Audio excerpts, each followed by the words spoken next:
All right, I think we are live. We are going live. I was waiting for Hello. like a nice America's Untold Story intro video that had like dramatic music. Oh, James can make something for Nate if he wants it. Sure. Or the crashing glass, Nate the lawyer. Oh yeah, that's my thing. So I'm assuming. Well, I know Eric hasn't heard anything about this Bricks and Minifig. Well, you've heard about it, but you haven't really gone into the details of it. And I've I've been heard watching. there's a Lego controversy. Are you going to talk about the Legos? We're going That's to the talk only about. thing I heard. Well, the lake. We'll talk about it, but we'll talk about it in the context of this because it's a lot going on. It's just so everybody understands. It's not about Lego, people. It's about corporate greed, the exploitation of monopoly powers, the taking advantage of the downtrodden, contractual obligations. This is a story of the American dream turned into the American nightmare. I see. Coming soon to Netflix near you. This is a Netflix series. You know what? Go ahead. What you were saying, Dave? Oh, yeah, guaranteed. And bear in mind, they will be using a clip from this in the Netflix series when they get to the chapter of the internet turning on the lovable lawyer who turned, who dared question the narrative. Yeah. You know, it's funny because I have a video already prepared, and then I was looking and I was like, damn, I can't put this video out because it's missing so much. Because like every day the story evolves to like another level. So, but let's do this. Let's start off. I have to push back. Wouldn't you agree that lovable lawyer is an oxymoron? I don't know. I think the most lovable lawyers that exist now have their own YouTube channels and are part of what we colloquially refer to as the law tube and not actual practicing lawyers anymore. The only ones that stay in the practice are the psychopaths who relish the battle of law and the paper pushing. Somebody needs to get a hold of Dave, by the way, Michigan Law Show or whatever, because he has his whole law and Legos. It's like finally opportunity has aligned for Dave. Somebody call him, reach out.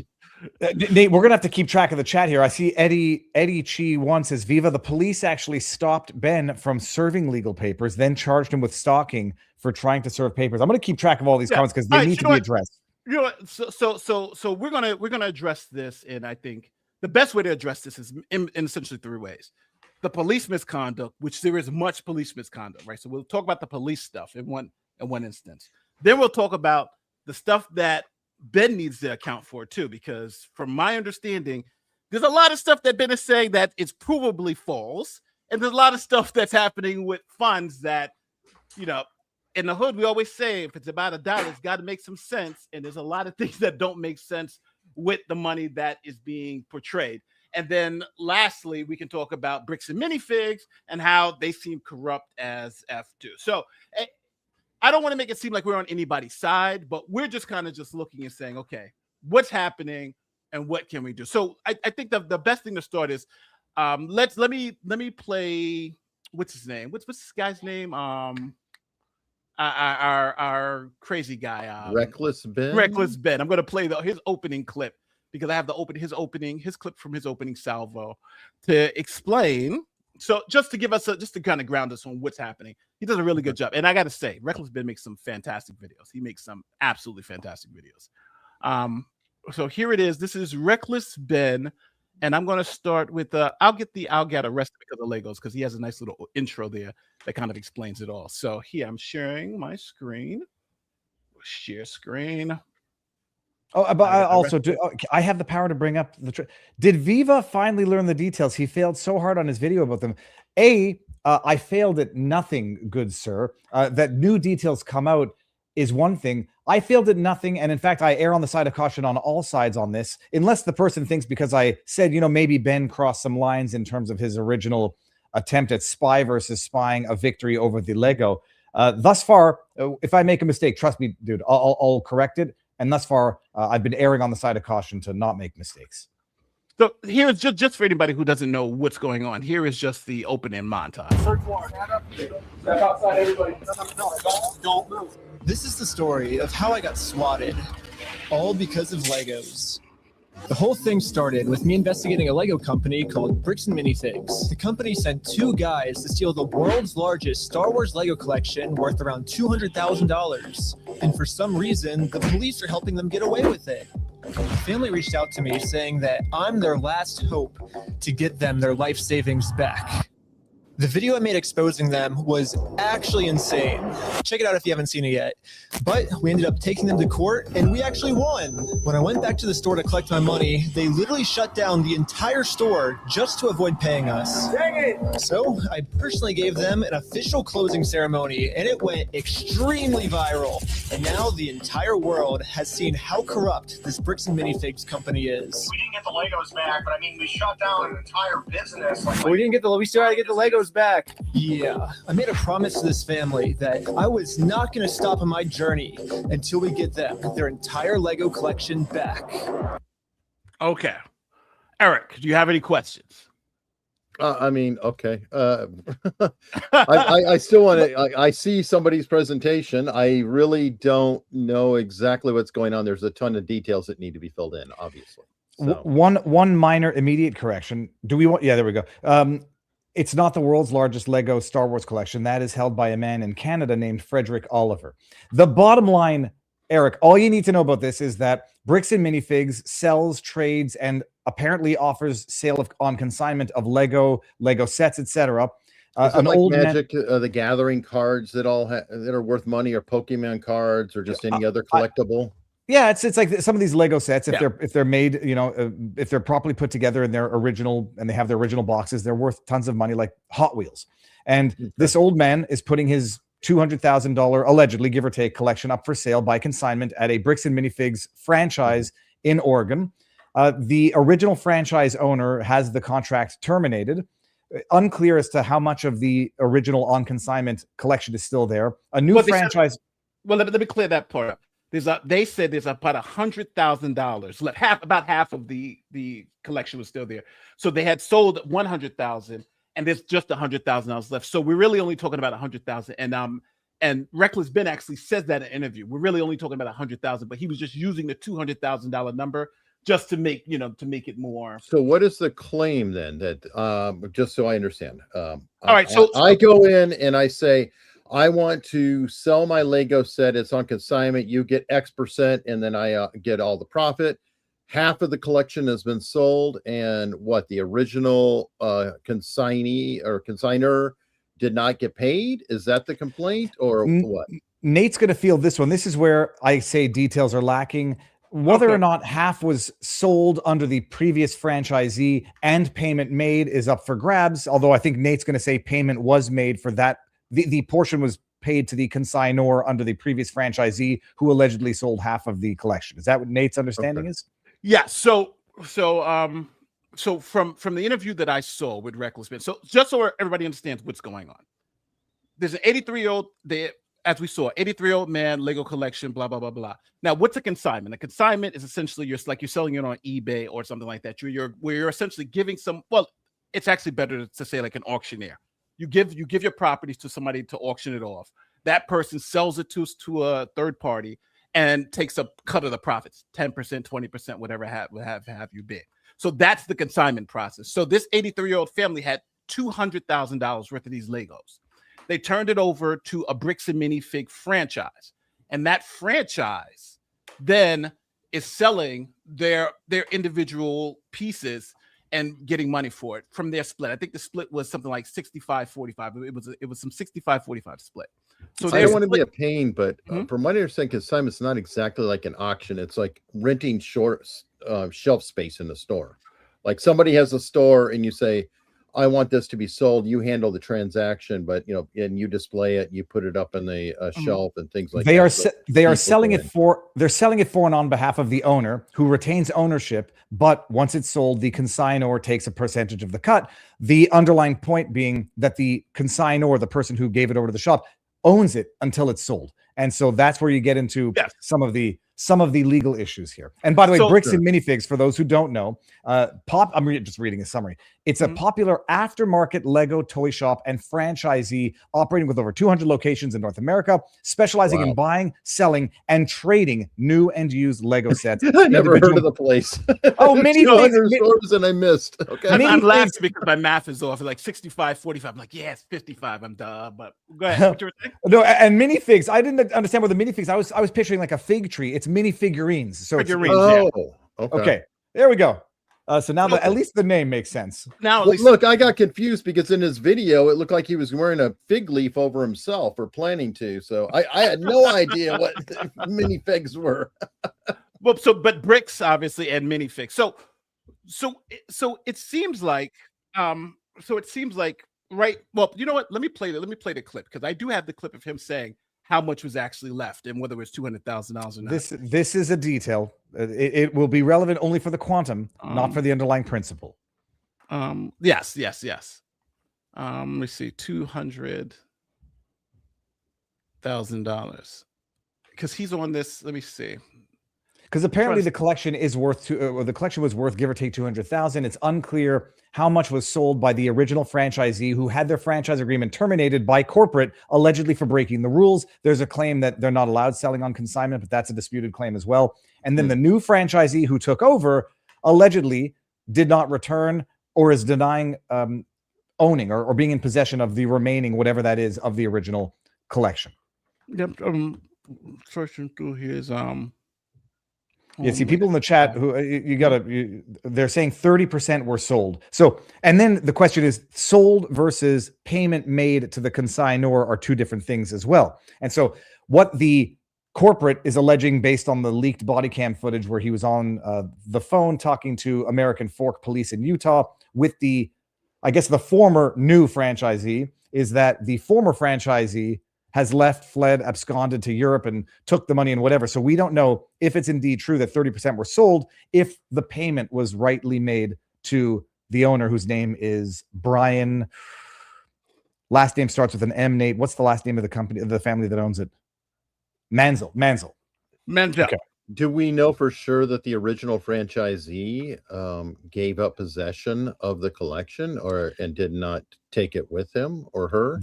That is also a disputed fact where the new franchisee claims not to have or be in possession of any remaining portion of the collection, although there would be social media posts that seem to contradict that the new franchisee does indeed continue to possess at least certain remaining portions of the collection. Okay. All right. So here is them talking about what was left. Original owners. Did you have a chance to take a look at that? So I'm not a Lego expert, but since this story's been blowing up, a lot of like actual Lego collectors have been looking into this, and it's estimated that he still should have had around $120,000 worth of sets in the store. It's about $115,000 to $120,000 is what the Lego experts are saying. And you're right, in that YouTube video, he was able to look at screenshots after corporate took over the store and saw, hey, there is about $120,000 of sets still in the store after the corporate took it over. However, the corporation's claiming, there might have been $5,000 worth of sets. But now I want to go back to this part right here. You see, it says before the takeover. This is from the lawsuit. Before the takeover. Well, hold on, Nate. No, specify the lawsuit. This is from Bricks and Lego's lawsuit against Ben Schneider and all of the other co-defendants. What are they suing him for? No, this is all right. So this lawsuit is actually from the woman, the original franchise owners. They're suing Bricks and Minifig National because they took over their store.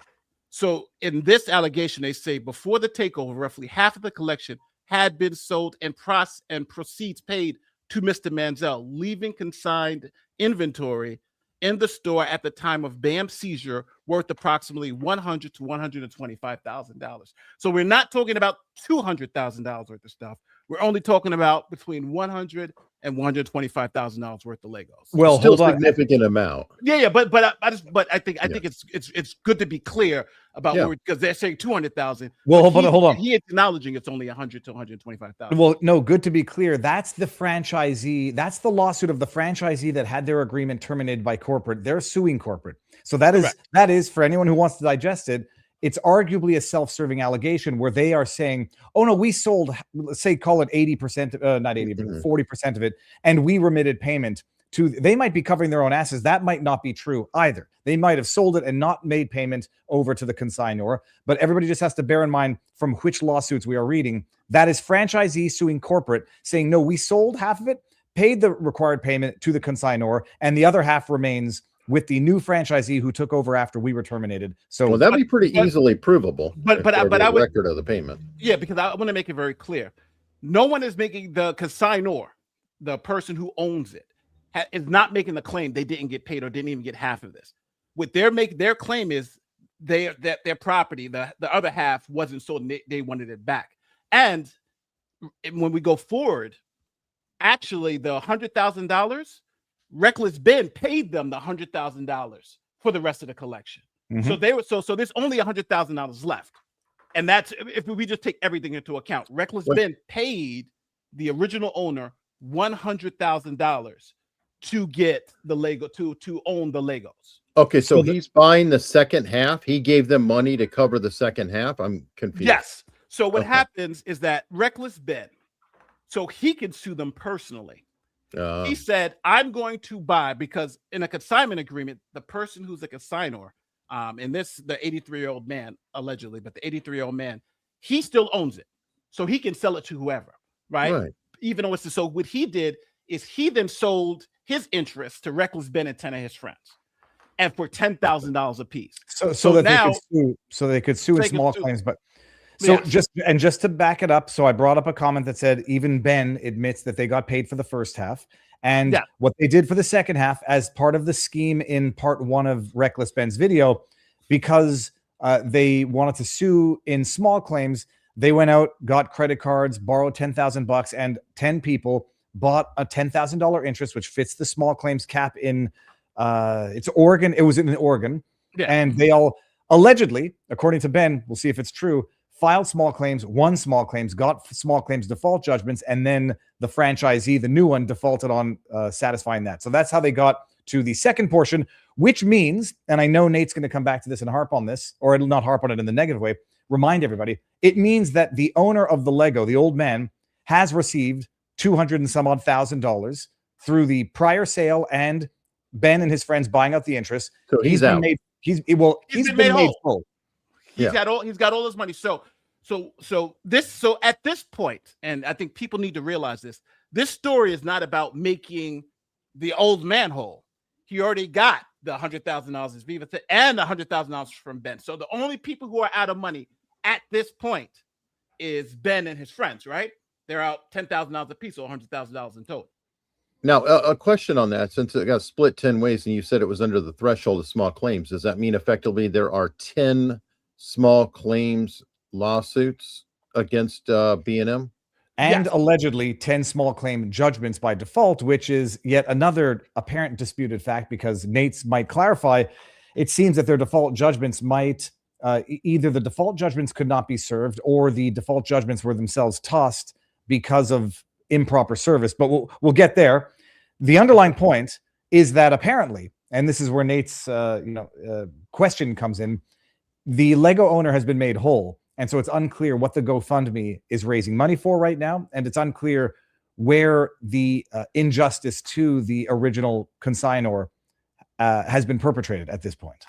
Yeah, because let's not forget, Ben has been saying, and I believe that he got into this to help this person recover these funds. But as all the facts that's been presented, that person has the $200,000. That person has their money. So it then then you go to the next question. So why do we need a GoFundMe? Now, if we need to go, now if the GoFundMe says we need the GoFundMe to pay back the old man, that doesn't make sense because he's already been paid back.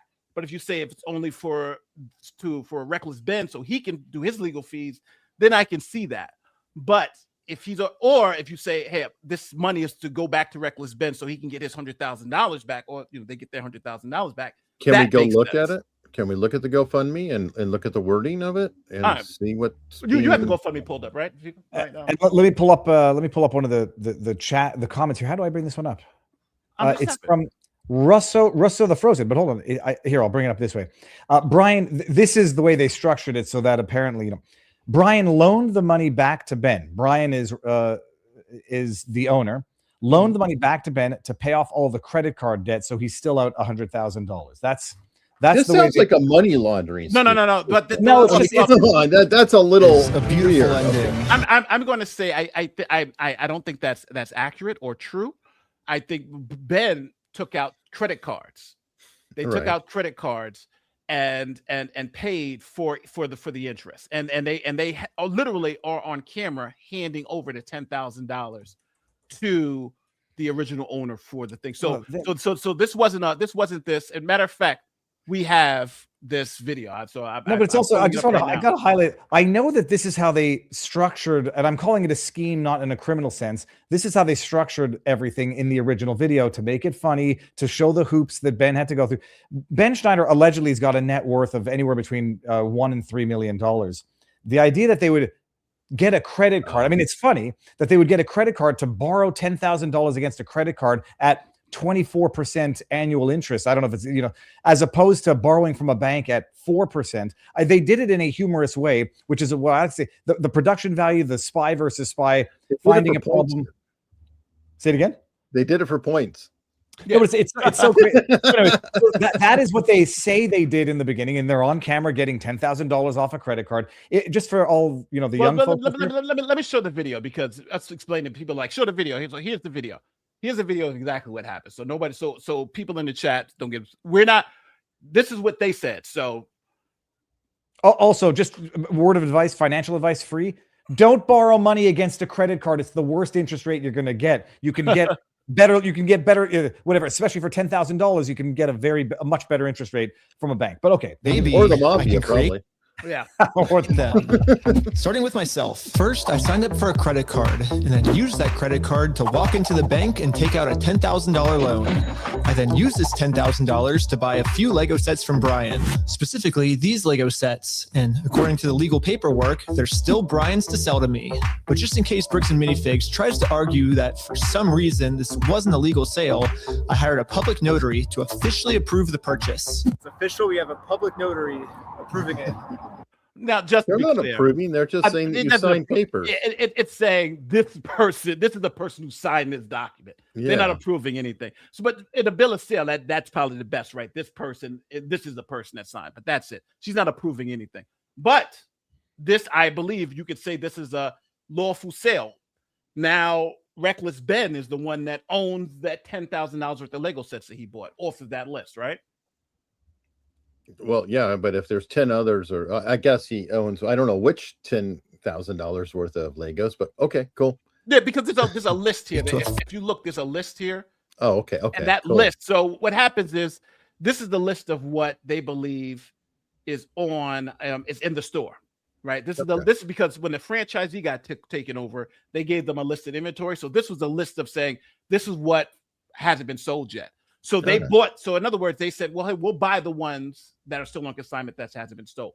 And that's what, so he's actually paying for whatever boxes there are directly. And then the next person is buying those boxes. Well, and interesting, I know we're going to get to the leaked body cam footage that came out. It was either leaked or hacked yesterday. Yeah, we got to get that. Yep. But people were saying, the CEO was saying, well, Ben has no interest in this Lego anyhow.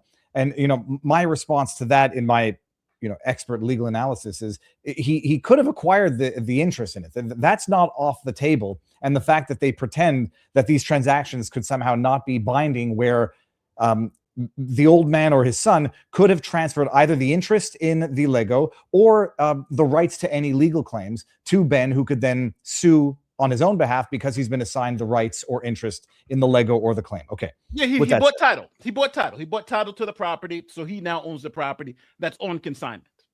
Fair enough? Yeah. Sure. And that's what you see. He's there literally handing over up to this guy $100,000 in cash. And by the way, somebody in the chat who's complaining about the list not adding up to 10,000. That's just a part of a page shown in the camera. I'm sure it continues down other pages that probably do get to $10,000. I mean, yeah. So people understand, what I'm going to do is put in the description of this video also this. This is all the body cam footage. This is all the documents. Matter of fact, we got the court documents. Like, we don't come to play, people. We're going to back up exactly what we're saying. So when you want to see the stuff, you will see it. We are not joking. When I say that guy has gotten his $100,000, you see them literally handing him $100,000, and now people are complaining that he didn't get paid. No, they bought this property. They're handing him $100,000. And that guy who said that. Remember, this whole thing was about him not getting I'm out $200,000. Then we find out it's really just $100,000, and now we find out that he's been paid back everything. So the person said everything. To the person saying, if he loaned the money back to them and he gave him back the $100,000, you might want to pause and think you might be talking about different transactions now, because in as much as there's a legal fiction to all of this stuff. Like, here's $10,000 for the ownership. Now I own it. All right. Well, here I lend you $10,000 back. Now the ownership issue has in theory been resolved, and now you might just have a straight loan. So good. Brian lent Ben $100,000. That doesn't change the fact that they allegedly, by their own admissions, contracted for the purposes of acquiring the rights and interest in the purported disputed Lego. Yeah. So that person, you said you had the GoFundMe. Can you pull up the GoFundMe? Let me do this here. Go fund me Reckless Ben here, and I'll. Is this the right one? No, that's not the right one. People have found ways to. Hold on, this might take a second. Oh no! You know what? I think I had it. I have it here. Let me see if I can. That's wild. There's another one that's coming up. That's not. Here we go. They took our lifesaver. No, I'm telling you, there are so many now that are popping up. I've been getting some. Yeah, I've been. Holy shit! I thought you had it up already. That's why I'm like, oh, maybe. I'm really quickly, because the chat's going to make me jump off the go ahead. stairs here. I'm assuming you've watched the entire video, Nate. Yes, I have. Okay, so for everybody who's saying just watch the video, just watch the video, just play the video, just watch the video, we've seen all 500 messages of you saying, well, no, do that. Eric, but people, if you people want to watch the video, go watch the video. We're talking about the case itself, and that's and for anybody that's angry that Eric is not up to speed as much as us, that I thought it would be good, and Nate thought it's good to have someone who could ask the questions that maybe those who are not totally familiar with it. Sure. I've watched the original. I watched the follow-up. I watched the reading the internal email that was leaked from Bricks and Minifigs about how to deal with the crisis. I've been watching the body cam footage, and just everybody's out there who thinks that this is like an attack on Ben. Everybody, I said this in everybody in this has done something wrong now, I think, at some point. The corrupt police who are out there to protect their own from someone who they believe to be a scammer, undoubtedly, we've seen the leaked footage there. So yeah, we haven't gotten to the other side yet. That's what people. So, but the thing is that to start this story off, we have to get to how we got there, right? How we got. I appreciate that. Yeah, and it just doesn't make sense to go into the other corruption if we don't the foundation of this. Right now, we have a claim that this person is trying to get $200,000 or $100,000 from this guy. And now we've realized that the person who they were claiming they needed to get this money for has been paid, right? They have the $200,000. Now, Viva, did you find the GoFundMe? I'm getting the link is coming up. This is it's wild. Here, there we go. GoFundMe. My goodness. No, but this is where you have to be careful. There's one after another now that are doing this. Who adds it to the screen right here? And by the way, when I covered this, everybody, and I predicted, and it's not because I think it is right or wrong, but just because I think it's going to happen. They went after Bricks and Minifigs and corporate went after Patreon, or at least named them in the temporary restraining order that they're trying to get from the court to have Reckless Ben his Patreon account shut down. And Jack Conte put out a video saying, "I'm not shutting it down," standing with the creator. GoFundMe is not as principled, and if they have the feeling that their GoFundMe is being used to finance illegal activity or harassment campaigns, they might shut it down and they might freeze the funds so that it never actually gets to the end destination. And you might understand GoFundMe saying this looks like it might be funding what is allegedly defamation because there's a lawsuit pending right now. And Nate, you can take it from here. Well, I've got one question just from the top, because I thought we were disputing a $200,000 collection, but they're looking for $450,000, which already is a bit different than the claim. Good question from the guy who doesn't know the full details. That one might have that question, and Nate, you might want to field the answer. This is obviously what we are struggling with, right? Because the person that says help Brian recover his stolen Lego collection. So if that, and then when you look at the details, you have the control of the details. Okay, so that privacy information goes away, please. Okay, and then I'm going to get to, okay, here we go. Let's go read more. Okay, and let's bring this up here.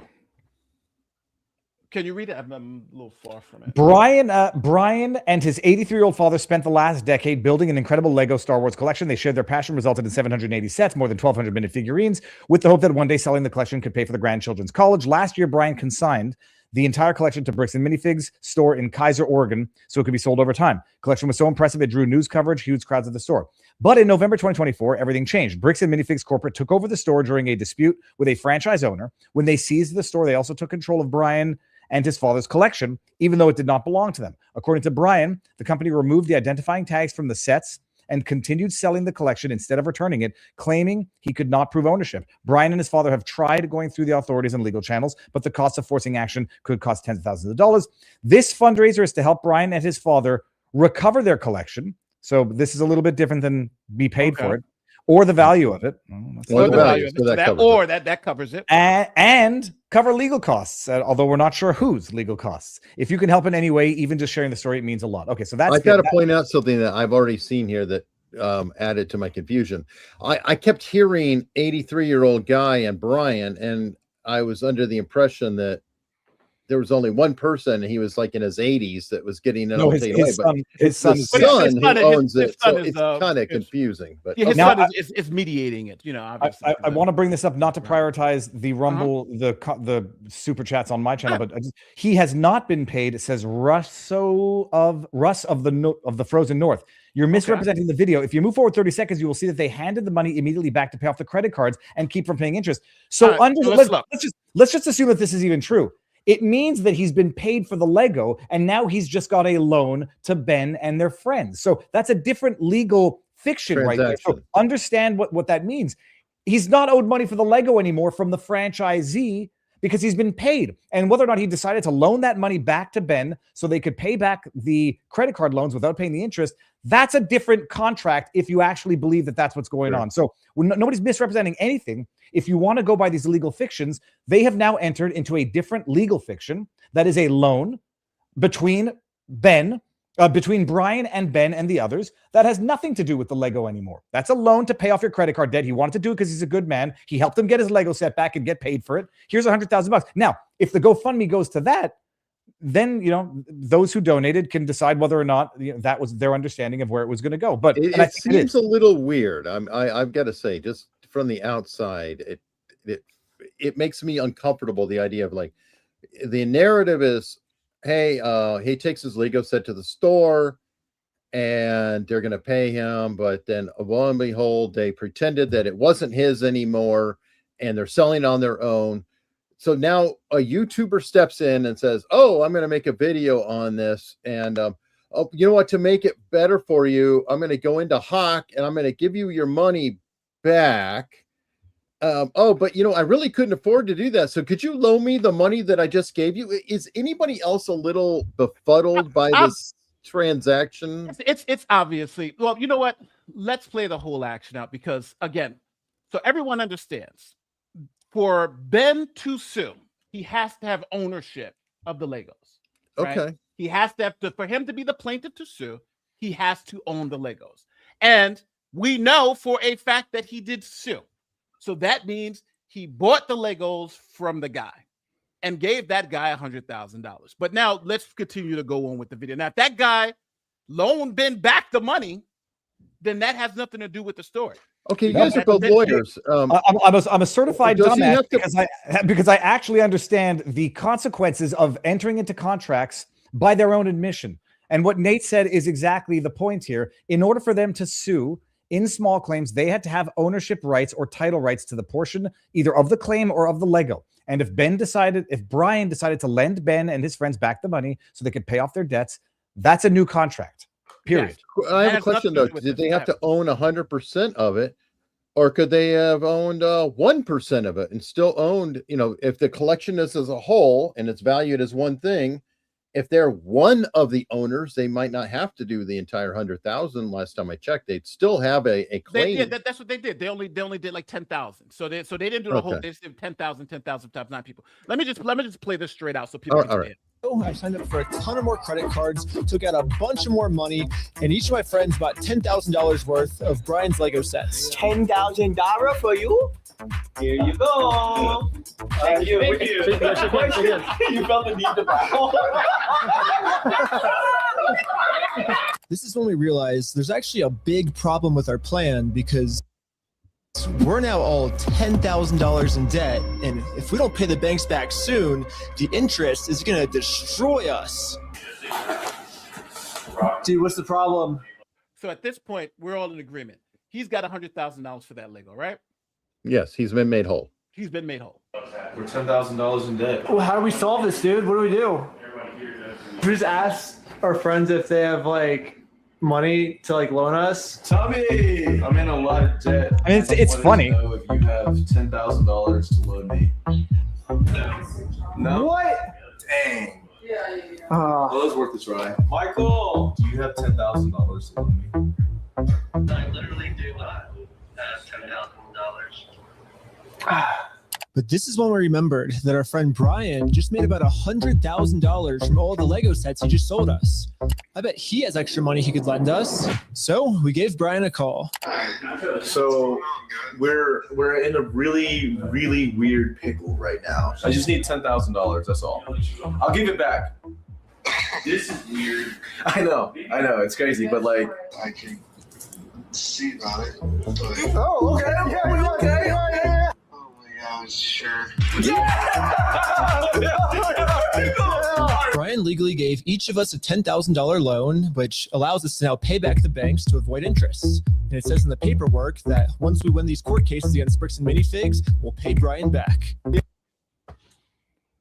So Brian has been made whole, and he now has $100,000 worth of loans out to Reckless Ben and his friends. Would that be a fair statement? Yeah, and we promised once we win this lawsuit.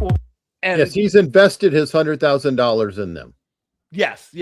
But he has no legal claim to the Legos anymore, right? Correct. He has no legal claim. The only people who now own the Legos legally are Reckless Ben and his crew, right? Yes. And that's 100% fair. So now the old man has 100. So the GoFundMe to make him whole. How do you now justify the GoFundMe? Well, there was one person who said in the chat, Viva, if you watch the whole video, which is an accusation, not a question, Sure. The owner still retains some ownership in some of the Legos. That may be true, but then again, we're not talking about $200,000, nor not even talking about $120,000. We might be talking about $20,000. So to the extent he retained any rights or ownership in any of the Lego sets, they only sold 10 of them and there were 12.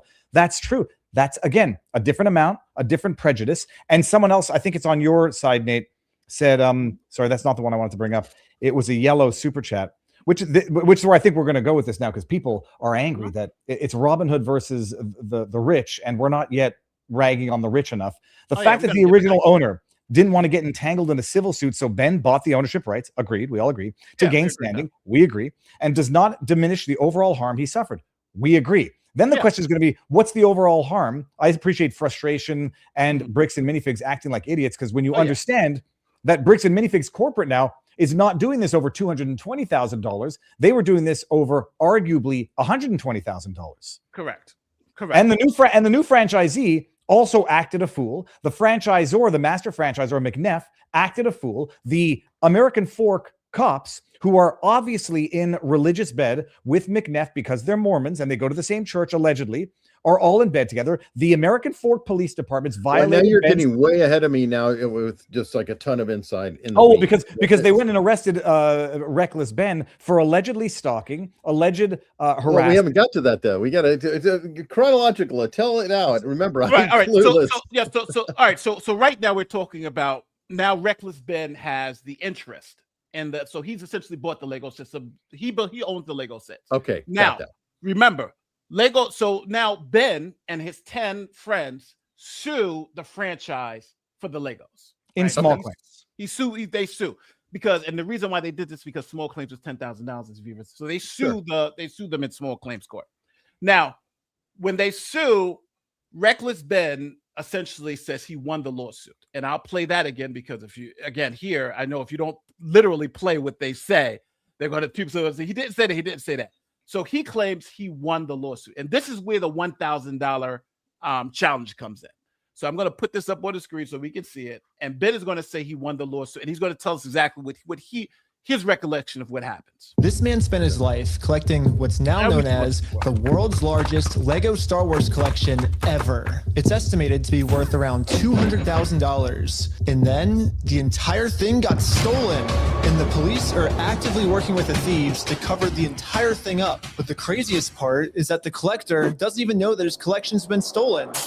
Yeah, the collector's son, Brian, well, he reached out to me because he has no clue how to break this news to his dad. At this point, my father had a health episode. We can't bring any stress to him. The reason he's reaching out to me is because the police are covering this entire thing up.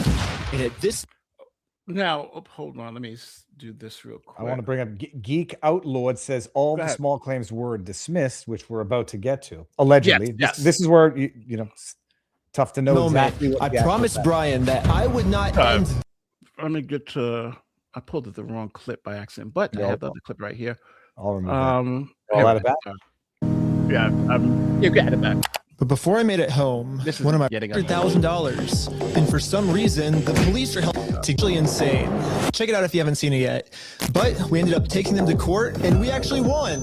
When I went back to the store to collect my money, they literally shut down the entire store just to avoid paying us. Dang it! So I personally gave them an official closing ceremony, and it went extremely viral. Now, they did not win any lawsuit. Reckless Ben did not win any lawsuit. Caveat.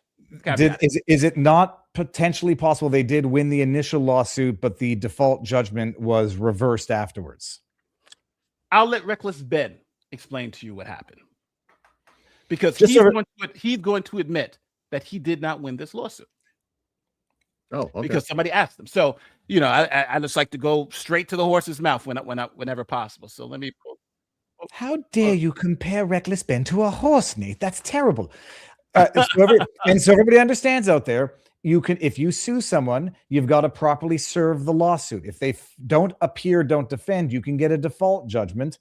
And if they were not properly served, they can say, you don't get a default judgment because I was never properly served in the first place. That might have to go through other judicial means, like you make a motion to say, no, I wasn't properly served. You served a 6-year-old kid that was playing with my kid at the time, and they couldn't accept service, so I didn't legally know that I was being sued. Now we can play this.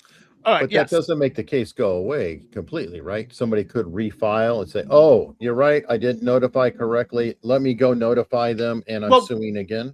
Yes, we're actually going to talk about that right after this. So here, it says the question is, now Reckless Ben went and did an interview, and this is what he said.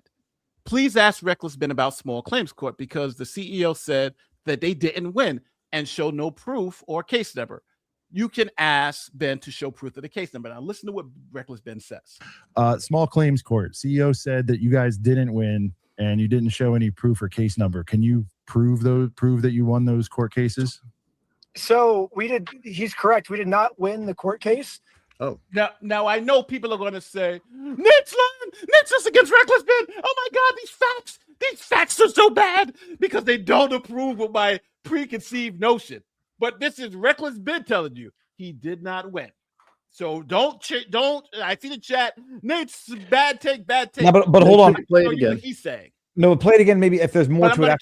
I'm going to keep playing it. We filed motion for default judgment because they didn't respond, and so the day after we filed motion for default judgment, they closed the store down. Okay, so that explains that. No, it doesn't, because we actually have the documents and we can show exactly what happened in court. Before you do that, we'll get a little bit of law 101. So understand what he's saying. We filed a motion for default judgment. What did he say? Because he didn't say it because they didn't appear, but because they didn't defend. A motion for default judgment is you say to the court, they have not legally appeared. They have no interest in defending. So give us the judgment and don't make us go through a whole lengthy process. If it turns out that they were in fact not properly served, that default judgment can either get refused on its face if it gets in front of a judge or reversed later on if you apply for a default judgment And it turns out that they were not properly served. And once they become aware of the default judgment, they then make a motion in revocation of judgment or whatever the appropriate procedure would be. Yes, but in this case, this is what happened in this particular case. And you actually see it in Reckless Ben's video. When you're suing a particular corporation or anything, you will serve their registered agent. If you have a corporation, LLC or something like that, you have to have a registered agent on file. And that registered agent's job is to accept process service, right? So let's say if I want to sue Walmart, I just don't go into a Walmart and hand the cashier papers and say you're served. I serve their registered agent.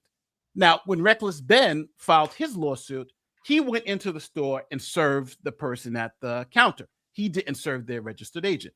So what does that mean? Well, that means, to be clear, so he served the person at the counter of one of the 200 stores. No, this particular store. I know, but what I'm saying is that they're suing the corporation, correct? The corporation has 200 stores. At this point, he's suing the store. He's not suing the corporation. So the franchisee. Yeah, so he's suing the franchisee. And he served the franchisee. He went into the store. He went into the store and served the person at the counter.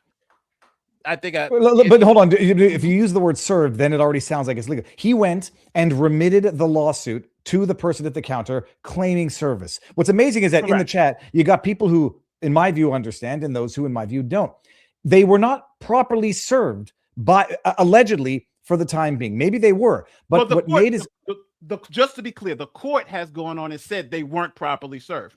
So we're people, I think, are confusing that we're saying this, but we have the court documents. We're going to show you where the court says they weren't properly served. No, and just so people understand this, it's not because you've remitted the lawsuit to someone who works at the store that they have been legally served. And if you need alternative methods of service that bypass or that are exceptions to the recognized under the procedure, you can go to court and say, I can't find the person because they've absconded. Can I have permission to serve by way of public notice in a newspaper, for example? In this case, what it sounds like is they gave the lawsuit to someone at the store who was not legally authorized to accept service for and on behalf of the corporation. They were not an assigned person. And a judge later on said, no, you said they were served, but you don't understand the law. You gave a piece of paper to that person could be a customer. It's an employee. This is now, and you're 1000% right? When he handed this lawsuit to this woman, she is not authorized to accept service for the company. Necessarily. She might be. Well, just to be clear, the person who's generally has the ability to accept service would be like the president or somebody high up, or their registered agent, which you can find just with the search of the company, right? So him handing this woman these papers is not service. And how do we know it's not service? Well, the court said this wasn't good enough service. If I may also, just to address, she said she was, does not make it legally binding. Like, I don't know that she said she was the right person. And by the way, other people in the chat saying, well, they refuse to accept service. That's when you go to court and say they are actively refusing to accept service. We need an alternate method of legitimate legal service so that we can come back to you and say they refused. You gave us permission to do it this way by stapling it to their front door. And then we come back. So that she said she's an agent is not a legal reality. Maybe she lied. Maybe she doesn't even know what an agent means. Like many people in the chat don't understand what a legitimate agent for accepting service means. Well, I could see that where she's saying, do you represent the store? Yes, I'm here. I'm an employee. I represent the store. Oh, here you go. That might be good, but that would not be good enough for legal service. I know, I understand that, but I'm saying that's how it could be confusing, and she could be very truthful in what she's stating and be incorrect in what power she has. Is that fair? Yes. So, but she could say that, but it's on the person who's initiating a lawsuit to properly serve. Yeah. Right. If somebody could have been sitting in the store and they could have said, yeah, I'm here for the store. I'll take full service. And that person could grab the papers, and next thing you know, you're like, I gave it to some guy. But that's why it's just very specific on who you have to serve and what their role is with the company. So here is, just so we all see too, here is the document, because that's the woman they served from the court. And as it says here on the prop, it was denied because they put this in for. Look at the defendant, though. It was the corporation, not the franchisee. So that's this is the franchisee. That's the franchisee. That's LLC. Yeah. Yeah. That's not corporate. But Nate, where did you get this paper from, or this document? This is from Scott's what's his name? He did the video, and they put all the stuff. This is on Twitter and this is on Reddit. So okay, and now this case number, just so everybody can see, you can also get the documents directly from the source here. So here, so we actually looked it up on the thing too. So that's where these documents are coming from. Okay, fair enough. So let me go back to the document again. So this one, I'm just looking up at Reddit now. You could put this case number in, and this case number will come up to exactly what we're talking about. And so as on you can see, on the upper right-hand side, it says denied. Proof of service to someone called Caledonia without any information as to their authority to accept service on behalf of defendant LLC. So it says it right here. So when he put in for the default judgment, they denied the default judgment because they're saying they weren't properly served. The corporation wasn't properly served. He just gave it to some random person and didn't give it to somebody who was authorized for service. Does that make sense? Oh, I get that. Well, it's not going to make sense to go back up to it, because I'll tell you who it's not going to make sense to, where someone is going to say denied. I'll read it again. Proof of service to someone called Caledonia without any information as to their authority to accept, and it should say service, not served. Where are you reading this? Because the screen you're sharing is not what you guys are reading out loud. Right here. Oh, there it is. Oh, on the very top. Sorry. Yeah, it is. So now, and it says without any information as to their authority. Now, people in the chat are going to say she identified herself as an agent, and therefore this. No, I didn't say it. Yeah. Understand where you're disagreeing. This is now what the court said. You're going to say court's corrupt. She identified herself. It's on video. Therefore, service was made legally. It's a decent, not even an analogy, a comparison to imagine you go to Starbucks and serve a cashier with a lawsuit for the franchise owner, and then say, well, Tina accepted service and therefore you've been properly served. And maybe some people would say, well, that's good. Now it's between Tina and the franchise owner. And maybe Tina would be lawfully allowed to accept service. This is what the court is saying, unless this document is fake, that Caledonia did not identify herself as or is recognized on any filing as being the legal agent to receive service. That's what the court said. So now they did not get a default judgment, and they're not able to obtain a default judgment, it or not. And we see this here from the court's website. So this is the case pulled up on the court's website, and they go through, when you go through the dockets, you'll see. Now, he is correct. He put a motion in on, right? So they were asking proof of service. So he gave the proof of service Caledonia, which we just saw. Then he says he motioned for a default judgment, and they dismissed it, housekeeping dismissal, because no one was actually served. So when he says he won, and then they obviously closed down the business, so now you can't really sue them again because there's no business to sue. But at the end of the day, he says he didn't win the lawsuit, and he is correct by clarifying that he didn't win the lawsuit.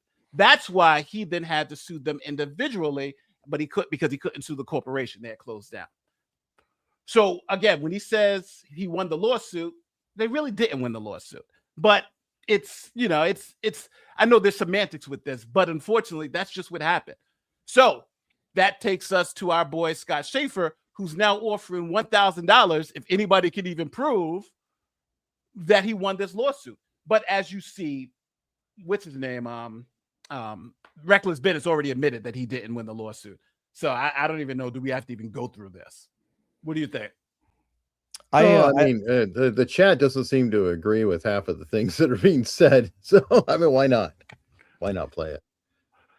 Since he was suing the wrong company to begin with. Now, the cases he claims in the video. Go ahead.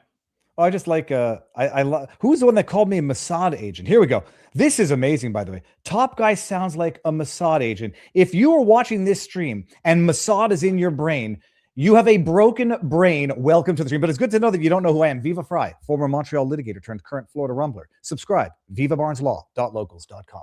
Oh yeah, and his last name is Freiheit. And Freiheit. Viva la Freiheit. And don't tell anybody. He might have Jewish blood. No, but can you imagine coming to this stream about Ben Schneider and saying Mossad? Is that? Anyways, thank you for distracting from meaningful discussion. Now we can get back to the guy with the bill. He won. We're all dismissed. And digging into the paperwork, it's clear that Ben had no idea what he was doing. In the documents, we can see that Ben tried to sue an LLC known as L2 Bricks LLC. Unfortunately for Ben, this was the former owner of the store's LLC, and we can see it was dissolved in 2018 after a failure to renew. When the new owners took over the store, they formed a new business known as Salem Barker Bricks Incorporated. Ben wasn't aware of this apparently and sued the defunct LLC from 2018. That's a problem. So just so we see, Ben I'm sorry for holding this back because I wanted people to understand what was going on. Ben sued the wrong place, right? That's a problem. 2018 it closed. Then the place closes down, right? The new place. They say, well, we're going to close down. And then Ben says, we won the lawsuit. The lawsuit that they sued the wrong company about, and is going around saying, that. So this is what we got here going on, people. And the documents are on the screen. Like this is not something we're just making up. Nate. That we have a man in the chat. He says he won the lawsuit because they shut down the location. It all depends on how to define when he didn't. And the question becomes why they shut down. Okay, so we'll just change the reality and reframe it to, well, they hurt, so therefore he won. Okay, whatever. Yeah, I understand this is, right, but they're gonna like what we say in the latter half of this video, but they're not gonna like what we're saying now because obviously it's not favorable to Ben, which I understand. But you guys want us to give you the truth, and I'm assuming you guys don't want us to just sit here and lie to you. But the evidence is right here. Now, to make matters worse, in the video, we see Ben serve the paperwork to the store's employees. Specifically, one gets served to a young lady named Caledonia, who appeared earlier in the video when Ben tricked her into following him into the woods to, according to him, brainwash her into helping him. Here's your legal paperwork. You have been served. The first lawsuit has officially been served. Now, aside from suing the wrong company in the lawsuit, it's also not legal to serve store employees if you are suing a business. This is done because employees are not registered agents of a business, and it just wouldn't make any sense to serve them. If I wanted to sue Walmart, Ben didn't know this, so he never served the registered agents of the new company, but it wouldn't have mattered anyway, since he was suing the wrong company to begin with. Now, this is the reason why the company never responded to Ben's lawsuit, because they simply didn't need to, since he didn't correctly serve them. Yeah, so Ben saying now there's a practical piece to this, right? Obviously, Ben they closed down the store because Ben was going to eventually figure out he sued the wrong person. But I think you could fairly say that when Bricks and Minifigs say, hey, we didn't close it down because he sued us, because that's true. He didn't sue them. He sued the wrong person. Mm-hmm. Right, but that's exactly. And also, I don't know that this means he has no recourse unless statute of limitations is up. Because honestly, okay, so he filed it wrong. Find the right people and then file a new lawsuit. I would think that he would have standing. He still has the possession of the property, and he should be able to sue to retain possession, I would think, or a commiserate value. Yeah. Well, this is that when we're going to get into what's going to make everybody in the chat very happy. The CEO, McNeff, getting his folks at the American Fork Police Department to, on the one hand, SWAT Ben, seize his property, claim that he allegedly had heroin when he didn't, in order to manufacture a pretext for pulling him over, when Ben says he was doing nothing more than merely trying to effect service. They detain Ben. They ultimately, at one point, we're going to detain him for a month without bail because he had breached another arrest, but he got out on $2,500 bail when a judge saw what was going on. You have the cops compelling Ben to take down posters and banners that he was putting up in protest of what BAM was doing. And you have them on camera saying, we do things differently here in Utah, and acknowledging that they're violating his civil rights. But because he is now basically persona non grata in Utah, where the Mormon CEO of the company is friends with the cops who are now breaking the law, arguably, or violating civil rights, arguably, in their retribution against Ben for what he's done to the company. Yes. All right. Now, I don't want to pick on Mormons. So, I mean, well, let's just say the CEO is friends with the cops. Yes. No, to be fair, because, dragging LDS in is going to give you a lot of heat from people who are like, whoa, hold on. No, they had made the best commercials in the 80s. Church of Jesus Christ and the Church of Latter-day Saints, good morals, nothing to do with this. Is a community, doing what they think is justified to stick up for community members against what they perceive to be a reckless Ben who's out to, by his own admission, illegally through illegal means destroy a company. Now, even if he believes it's justified. I will say this about Reckless Ben's Utah stuff we're about to talk about now. I think Reckless Ben has taken some things too far. And I think sometimes he's overly stating things. Like, obviously, I won the lawsuit, but now he sued the wrong company. He served the wrong people. And on top of that, all the lawsuits were dismissed, but yet he could claim he won. So just and the fact that he's saying the person is owed $200,000, but then he admits that it's really only $100,000, and now we know that the person been paid back, but they still have a GoFundMe that raised $350,000. So even gives them the best of everything, right? They've got a GoFundMe with $350,000. The owner has been paid back, right? He has his $200,000. Ben could get paid back from the GoFundMe, $100,000. So now you have an extra $250,000, and that seems like it's going to go just to legal fees against Ben, right? Go ahead. So this is on my, I'm going to remove you from the stage, Nate, and bring this one up here. This is from my Rumble feed right now, where the Pants Maestro, who I don't think I've ever seen that name before, says, Viva, last night's video on Ben. Ben said the GoFundMe made Brian whole, and the rest is going to in a legal trust for Brian because he got dragged into the lawsuit because Brian is one of the co-defendants named in this lawsuit. So there you go. Right. Update. So now that is where it's going to go. So here is what now I want to focus in on the police department. So let's move to the police department. So the police department, as Viva just mentioned, is totally, to me, again, my opinion, because I don't want to drag her in the lawsuit, they're totally corrupt. It seems like a total corrupt thing. But Afro Man Part 2. But it's people have been making the comparison, Eric. Like it's wild. It's pretty bad. But I think it's twofold. If you're in a small town and you're doing law enforcement, you have a relationship with the business owners and people of that nature. So you'll so if you have somebody coming from out of town causing trouble, that type of thing, you're going to be more likely to accept what the people who live there are going to say. Hey, this guy from California is making all this stuff. But I also think as law enforcement officers, you also have to start understanding what the people are telling you. And in this particular case, the cops have someone who is actively lying to them about Reckless Ben. And they can prove that the person is actively lying to them about Reckless Ben. And yet they still are arresting him and all that on what I believe are obvious lies. So I don't know why the police are doing this. I don't know what their interest is, other than it seems to me that they've stepped too far. They've clearly violated his rights. They've clearly, and I mean clearly, just made up stuff and lie. And they're clearly using the law to try to stop him from doing. And I don't think any of the charges against him have really any real merit. I think civilly he's got some issues, but legally, I think I honestly think the criminal aspect of it. But let me pull up. What I'm going to do now is it sounds like he might have another lawsuit against the police and really get paid. I think we're pretty much there.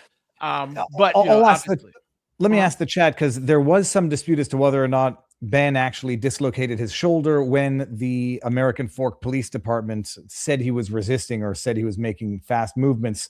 So if anybody has any info on confirming or contradicting Ben's alleged dislocated shoulder, there was another incident with the American Fork Police where they seized the phone of one of the other, call them co-conspirators of Ben's friends, and don't allow him to turn it off first, so they can then apparently unlawfully access the content of that phone, because seizing the phone is different than being authorized to access the content on someone's cell phone. And apparently they did that as well. It's egregious.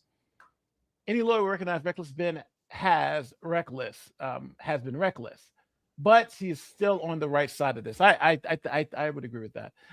There's a security video of the previous franchisor telling the other about the collection. Yes, DOO then took possession of the store. Yes. No, all this agreed. All this, we agree with all this. Brian technically loaned Ben back the money to pay him a credit card. Yeah, but you know what the problem? You know what the problem with this is? You're getting into a little fraud here. You're getting into a little, it's starting to get a little fraudulent here, because then it's like you're not allowed to claim split, right? You're not allowed to claim split where to get into small claims court.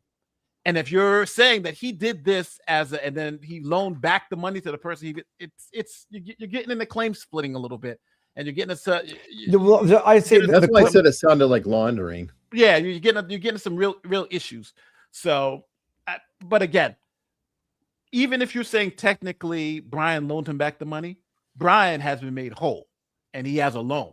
So Brian has been made whole. I don't think anyone would doubt that. Brian loaned back the money. Yes, we said that. But yeah, Brian and has so been made whole. all that means now, assuming that that's legally binding, is that Ben owns Brian $100,000, and Brian has a $100,000 claim against Ben, not for the Lego. Has the old man been paid, dude? Well, we literally saw them handing them $10,000 a piece, paying him, and we saw from the court filing that the first that he had already been paid for $100,000, approximately half of the collection. And Ben and his team paid him for the other half, which he then loaned back to Ben and them. So yeah, he's been paid for everything. They asked Brian for a loan. Yeah, it's like I buy a car, then I go and ask for a separate loan. So yeah, Brian. But go ahead. I say, speaking of what the owner, what's his face, McNeff did that is objectively bad. I'm just going to bring up the tweet that had the video of the body cam footage, and I think it's here. Oh, yeah, he's actually playing it. He's actually going to play it in this video. Okay, fine. Are you talking about?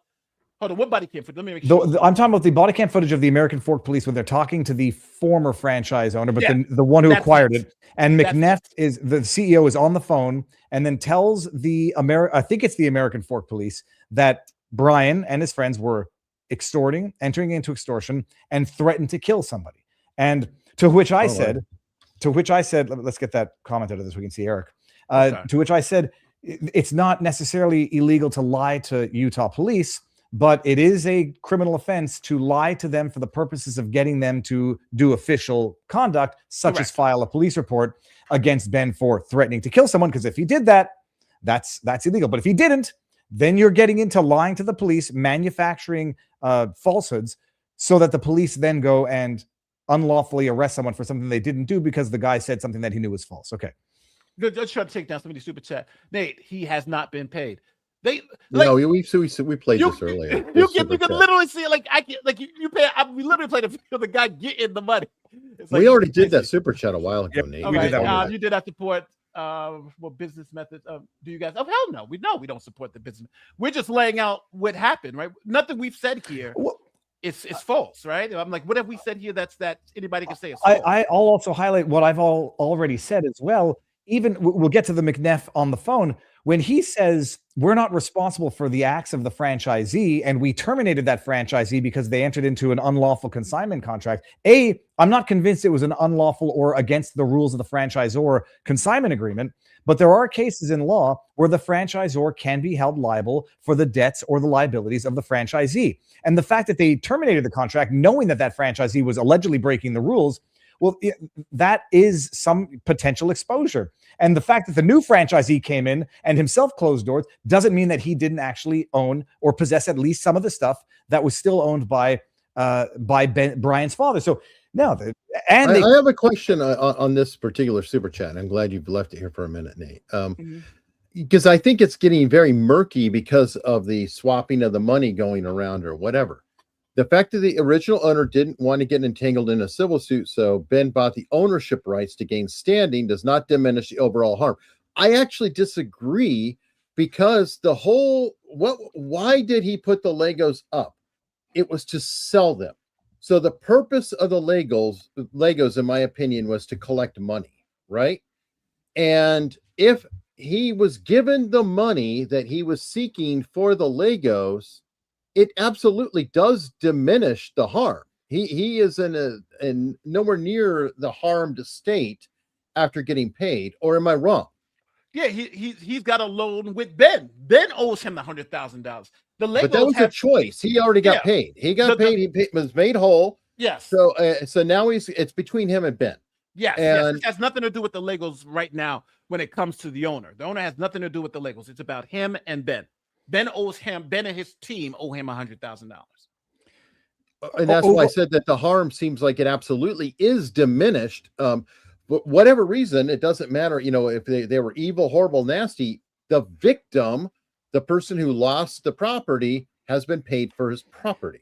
And over on, go ahead, Vio. Over on the Rumble chat, on my side of things, it says, this is from Fulcrum, who says corporate, quote, took over the store and did not allow the owners to contain the documentation of the sets she had already sold.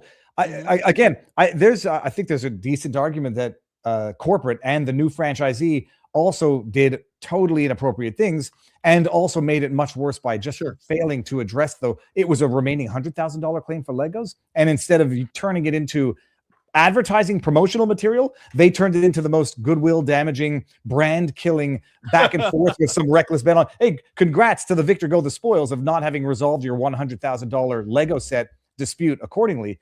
But McNeff clearly said some things which were arguably not true to the police, seemingly to induce the police to go and arrest Reckless Ben, which they did. The charges that he's facing are both.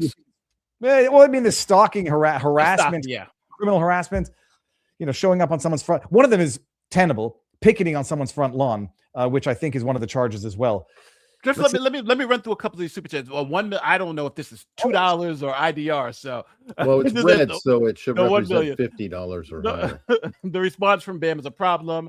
If they were just for the consignment here to absolve us, and you can have the Legos back. You would have. Yes. Well, they could have just paid him for the Legos, right? They could have just given the damn Legos. Where are the physical Legos? That's the big mystery in all this. But even though they could have just paid him for the Legos too, because it'd have been simple to just pay him for the Legos. That was Indian rupee, by the way. Indian rupee was $50. That's cool. The $10,000 for the purchase of the Legos. They never got the Legos. You don't need the Legos. They have the interest in the Legos. They own the Legos when they purchase them. So the Legos are owned by Reckless Ben and all of them. Just to clarify, there are three separate parties: BM and franchise. Yes, Josh, the franchise owner. Caledonia is an employee of the store. Yes, we know. But we just saw she wasn't available to do. And this is the last one I take before I go. He won the lawsuit because they should have read that one already. So I'm going to stop there, and we're going to go to react to now. This is where the police stuff gets crazy, and I verified this because a lot of stuff Reckless Ben says sometimes it's a little iffy. I'm going to just say it, but this before watching, I'm going to say I verified, and I'll point you guys. Indonesian rupiah, according to the super chat. David, say it again. It's not India; it's Indonesian. Police department and released all the footage unredacted of my interactions with them. So this is the original footage I got with the redactions in, and this is the new unredacted footage. I'm lining them up, and I'm going to keep only the redacted parts to see what they were actually saying. I understand. This ends today. I know. We're talking.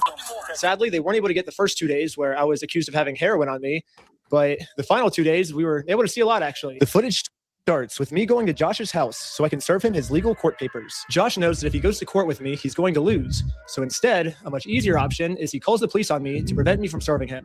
His name is Ben Schneider. He's stalking my house. Will you come to my house, please, and come get them? I'm not going to have stalkers. Are they there right now? They're on the side of the house. One of the dispatchers made a note here saying that you were going to shoot someone. I'm done with this. Officer, can you please help me and my family and make her stop? Yeah, absolutely. She had a consignment deal with a guy named Brian Mansell. A year and a half, almost 2 years, she had this consignment deal with him and she never paid him. So right away, Josh is lying to the police, which we can easily verify with all the metadata timestamps pictures that show that the Lego sets were in the store when Josh took it over. He's hired this YouTuber. His name is Ben Schneider. He's Reckless Ben. They sent people in saying they're going to murder our manager. I'm done. When did they say that? Did they ever say that, or anything close that could be construed to that? No, they never said that. He's lying. And because I watched it, and then I never heard, and I'm sensitive to things that can be misconstrued as threats. I never heard anything close to a threat, let alone to kill a manager. No, my question is, if those are legal papers that he's reaching for right now, and the cop is there, then he has literally proof that he is trying to serve papers. And I would go to the cop and say, please serve these papers. But anyway, go on. Papers. Or whatever. He can be a witness to him serving the papers and then leave. I mean, so if this is well, he can't serve him. He's got but that's why he's got a process server. But he can supervise him doing it. Anyway. Yeah. But reckless Ben, you can't. If you're a party to the lawsuit, you are prohibited from serving the papers. You have to get somebody who's uninterested. So that's he has a process. Is that every state? Or that's every state? Yes. You can't serve if you're a party to the lawsuit. You cannot serve the lawsuit. Oh, you have to get a process server or somebody who is not involved in a lawsuit. We are in a court case with them, and we have to serve them legal papers. She is a process server, and she's trying to serve you papers. She's not a process server. Okay. Get the papers. They're fake papers. They're fake. Go get the papers. Okay. You're okay for bringing those over to you? Absolutely. Okay. They're fake. You got the see those papers? Yeah. So this is what you're trying to serve them with? Yes. I wish we could send them an email. I wish we could send them a phone call, or the court could send it to them. But this is what we're required to do from the United States court. So we're just following the instructions of the government. He thinks if I just call the cops on me, he can get away with it. But we're showing him like we're not. We don't have any way with crime. So. Okay. You okay if I give these papers to him? Yeah, for sure. Okay. Hang tight. Are you okay if she just gives you the papers? We can just get her. You look at the papers. I've talked to the Kaiser Police Department. There's nothing filed. So no, I'm not accepting service from him. Okay. Absolutely not. It's fake. Okay. It's not real. That's completely fine. You have that. But now you could use this in court to show, hey, we tried to serve him, and he's literally saying, I'm not accepting service from the process server, right? And she was there, so there was a process server there. This is already proving to not be stalking. Yes, and the cop is trying to serve him. He's like, do you want to take the papers? I'm not accepting anything. So, right? Yeah. Literally, all this police officer has to do is be like, "You are served," and then he doesn't even have to accept them. He can literally just drop them. But as long as you say you are served, that counts as illegal serving. So why doesn't this cop just do that? Like this whole thing could be solved in literally 3 seconds. Like here, I'll time it. You've been served. Yeah, like literally 1.5 seconds, and this could be solved. This could literally be solved in 1.5 seconds. And this police officer is just purposely choosing to make this way more complicated than it has to be. Hold on. All right. What do you want done today? Besides, obviously, talk to as much as you humanly possibly can. I can screen charges. I'm open to screening charges through our attorney. Yeah. Instead of serving these court papers, like the police officer promised me he would, this officer would rather screen all possible charges for me to see what random stuff they can make up about. This is a little odd because it's like he's reporting to the citizen here saying, what do you want me to do? Like, I don't know, that this is odd behavior. And at the risk of being wrong, we're in the state of Utah now, correct? This is the franchisee. In the state of Utah, unless, the aggregate knowledge of the interwebs is leading me astray, police officers, sheriff's deputies are legally authorized to serve papers, whereas that's not the case in Oregon. So it's interesting. If that's in fact true, the officer could have served the papers. And if they're bogus fake papers, then you go to court and you say they're bogus fake papers. But exactly. I'm going to go talk with him, give him his paper back, since you do not want this. Can I peek at it? What was that? Can I peek at it? Now he wants to peek at it, and if he should just give it to him, okay, they're yours. Service, right? The guy literally saying, I want to see it. But now it's going to be very hard for this guy to say he wasn't served or this wasn't a proper attempt, right? Yes. He's literally begging them to see him, and he's like, and now I will say this. This is where I got to give the cop credit because the cop does the right thing here. But he could be doing the right thing because he's on video. Well, he could have just handed it to him and said, here you go, and you've been served. And then walked away. You have the documents. You've been served them. Random stuff they can make up about me. I'm going to go talk with him, give him his paper back, since you do not want this. Can I peek at it? What was that? Can I peek at it? It kind of puts me in a little bit of a bind. It's fake. There's no lawsuit in this. Okay. So anyway, I'm going to give this back to him. And trespass her. Because here's the thing. Think about this logically. Do you think the process server would show up with a guy that's been harassing a YouTuber to serve papers in Utah? Josh knows that if he gets served these papers, it's going to be really bad for him. And at this point, it seems like he's willing to make up any story he can to get us arrested before he gets served these papers. They sent a lady in, and the lady's like, I'm going to murder you to Amanda, the manager. And now Josh has just committed a felony. Lying to the police officers about a false threat I made to get me arrested is super duper illegal. He called the store 1 billion times, threatened the employees. Can you pause? He keeps saying lady, blah, blah, blah. And I'm confused. Is he confused about the gender of our host? Because he's saying he's doing it, but then he's saying a lady did it. The lady is the process server in the car with Ben, who is the alleged bona fide process server authorized to serve. And he says, I don't want to take it from her because she's with the guy who's been harassing me. But he literally said that this lady threatened to kill or, something on my manager. Back it up to his statement. It's very weird. Felony, lying to the police to get us arrested before he got back. To serve papers in think a process server would show up with the guy that's been harassing me, a YouTuber, to serve papers in Utah. Josh knows that if he to see what random stuff they can make up about me. I'm gonna go talk with him, give him his paper back, since you do not want this. Can I peek at it? What was that? Can I peek at it? It kind of puts me in a little bit of a bind. It's fake. There's no lawsuit in this. Okay. So anyway, I'm gonna give this back. But now the problem is also too. I just realized if it's fake, you could take the papers. Right, of course. Fake, Yeah, just take the papers. Oh yeah, it's fake. Give it the papers. If you really think it's fake, here are the papers. And there's no threat in here. Here's this. Just deal with it. So why not take it? If you really believe those papers are fake, then it's easy to take. Trespasser. Because here's the thing. Think about this logically. Do you think a process server would show up with the guy that's been harassing me, a YouTuber, to serve papers in Utah? Josh knows that if he gets served these papers, it's going to be really bad for him. And at this point, it seems like he's willing to make up any story he can to get us arrested before he gets served these papers. They sent a lady in, and the lady's like, "Oh, I'm going to murder you," to the manager. And now, he's saying that they were trying to serve before to a store, and the person they sent in was saying these things. Okay, that's why I was getting confused about this. Josh has just committed a felony. Lying to the police officers about a false threat I made to get me arrested is super duper illegal. He called the store a billion times, threatened the employees. He does not want the paper. So he does not want the papers? Here's that back for you. Okay. I'm not sure what this is. I've never seen something like that. To be honest with you. These are court papers. Okay. Yeah, I'm going to make sure that. Okay, see ya. Yeah, process server's really going to ride with the YouTuber. I mean, how stupid does he think I am? Why wouldn't they? They have fake service papers.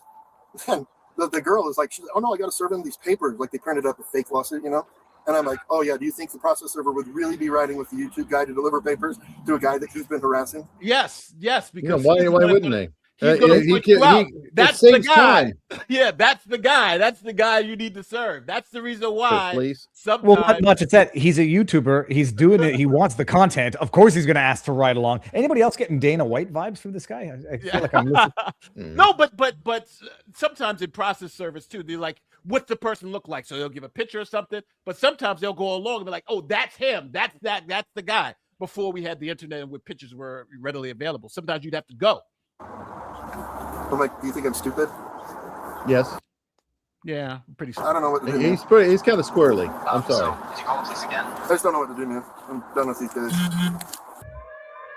We're ready and willing to arrest these individuals for Utah statutes for cyberbullying and digital stalking because they're using electronic means for communication and coordinating their stalking. Well, it's digital stalking, not stalking. It's all of the above. But because they're continuing to use additional tactics and other things like that, taking that they're being cute and whatnot, can't continue. So somebody has to be arrested to show that they can't continue to do this. No, we're just kind of wanting to know what you want done on this. As much as we humanly possibly can. Put on pause.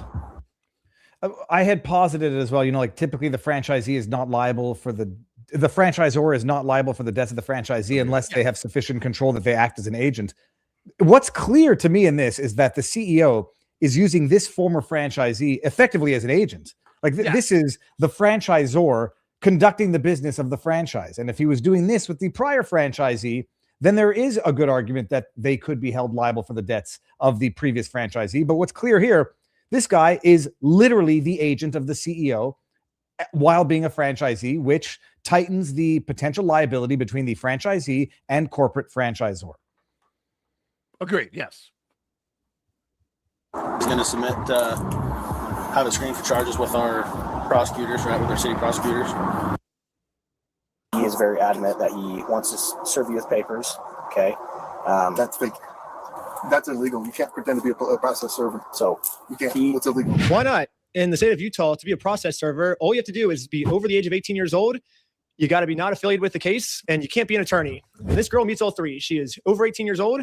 I literally met her like 10 minutes before we showed up here, and she's not an attorney. So legally, in the state of Utah, this woman is a process server. And I already explained this to the police. So anyone can be a process server. You have to be 18 years old, and you have to be not affiliated with the case. So she is not affiliated with the case. She's over 18 years old. That qualifies as a process server. Okay. Well, maybe just have someone not affiliated with you. That's her. Yeah, she's. Yeah, we have no relationship. That's why she's here. Yeah. That's why she's here. We have no relationship. It's like, how dumb can you be? Have someone who's not affiliated with you. That's what the process server is That's for. good. That's exactly what the process server Just is for. go to a bailiff and have a bailiff serve it for the amount of money he's already wasted on this. Get a bailiff to serve it for $100. I do over in our Rumble side. By the way, someone said it's not. It's a fair point. It's not the Mormon mafia.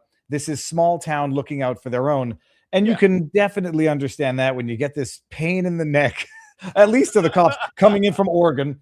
And they're going to go out of their way to protect their own. It's you know, loyalty, community, or corruption, depending on how you look at it. She is the exact person that you're describing. That's fake. It is a lie. She's impersonating a process server. So for this girl to be impersonating a process server in the state of Utah, she must either be under 18, which the cops took her ID and verified she's not under 18. Do you have an ID or anything like that on you? She has to be related to this case, which Josh says he's never seen her before, so she can't be related to this case. Josh has verified that. And so the only option left is Josh must assume that she's an attorney. But if Josh has never heard of her before, how does he know she's an attorney? And spoiler, she's not an attorney. But so I don't know what Josh means when he says she's pretending to be a process server, because it seems like he's verified that she meets all the requirements to be a process server. So basically what Josh is saying is, even though she meets all these requirements, and I acknowledge she meets these requirements, she still doesn't meet these requirements. You're making no sense, Josh. He's right though. He's right. It's like either she is a process server or she's not. And it shows you, it seems like how desperate the cops are just to get this guy at this point in time. You know? Now we're starting to yes. Nobody wants to hear the potential bad things that Ben has done. And by the way, good on Ben. People are saying, you know, Ben, it's his job to what's the word? To manufacture interest and bring the attention to BAM and corporate corruption and police. He's done that. I think he took risks that he need not have taken that are going to get him in trouble that he could have avoided and achieved the exact same result. But my goodness, Nate, let me bring this one up. I'll take this part here. How to add to stage? No, I got to remove yours. Bring this. When this is from my Twitter feed, so let me go press play on this here. This is the body cam footage, not from Ben's latest video. This is just what was leaked or hacked yesterday. Again, this is Hammond. I'm with the corporate office. He's the CEO. Oh, hi. So what's happened is we had a former franchisee that entered into an invalid consignment agreement with a completely separate person. Invalid consignment agreement is yet to be determined. Yes. That person sold their Lego sets and didn't pay the person that they entered. And this has nothing to do with Mr. Schneider. Now we know that's not true because even Ben, all the people in Ben, the 83-year-old man, everybody said that she did pay him. She paid him half of the money. So they're only looking for $100,000, even the lawsuit. So he's lying again by saying she didn't pay him anything. Okay, and then we get to the good spot. Mr. Schneider is just a YouTuber that got a hold of the story and then went to this guy and said, hey, if I can harass these guys and if I can do some stuff and get some money out of them, will you pay me some of that money? And that's what they're trying to do, is the individual who actually owes the money left the United States.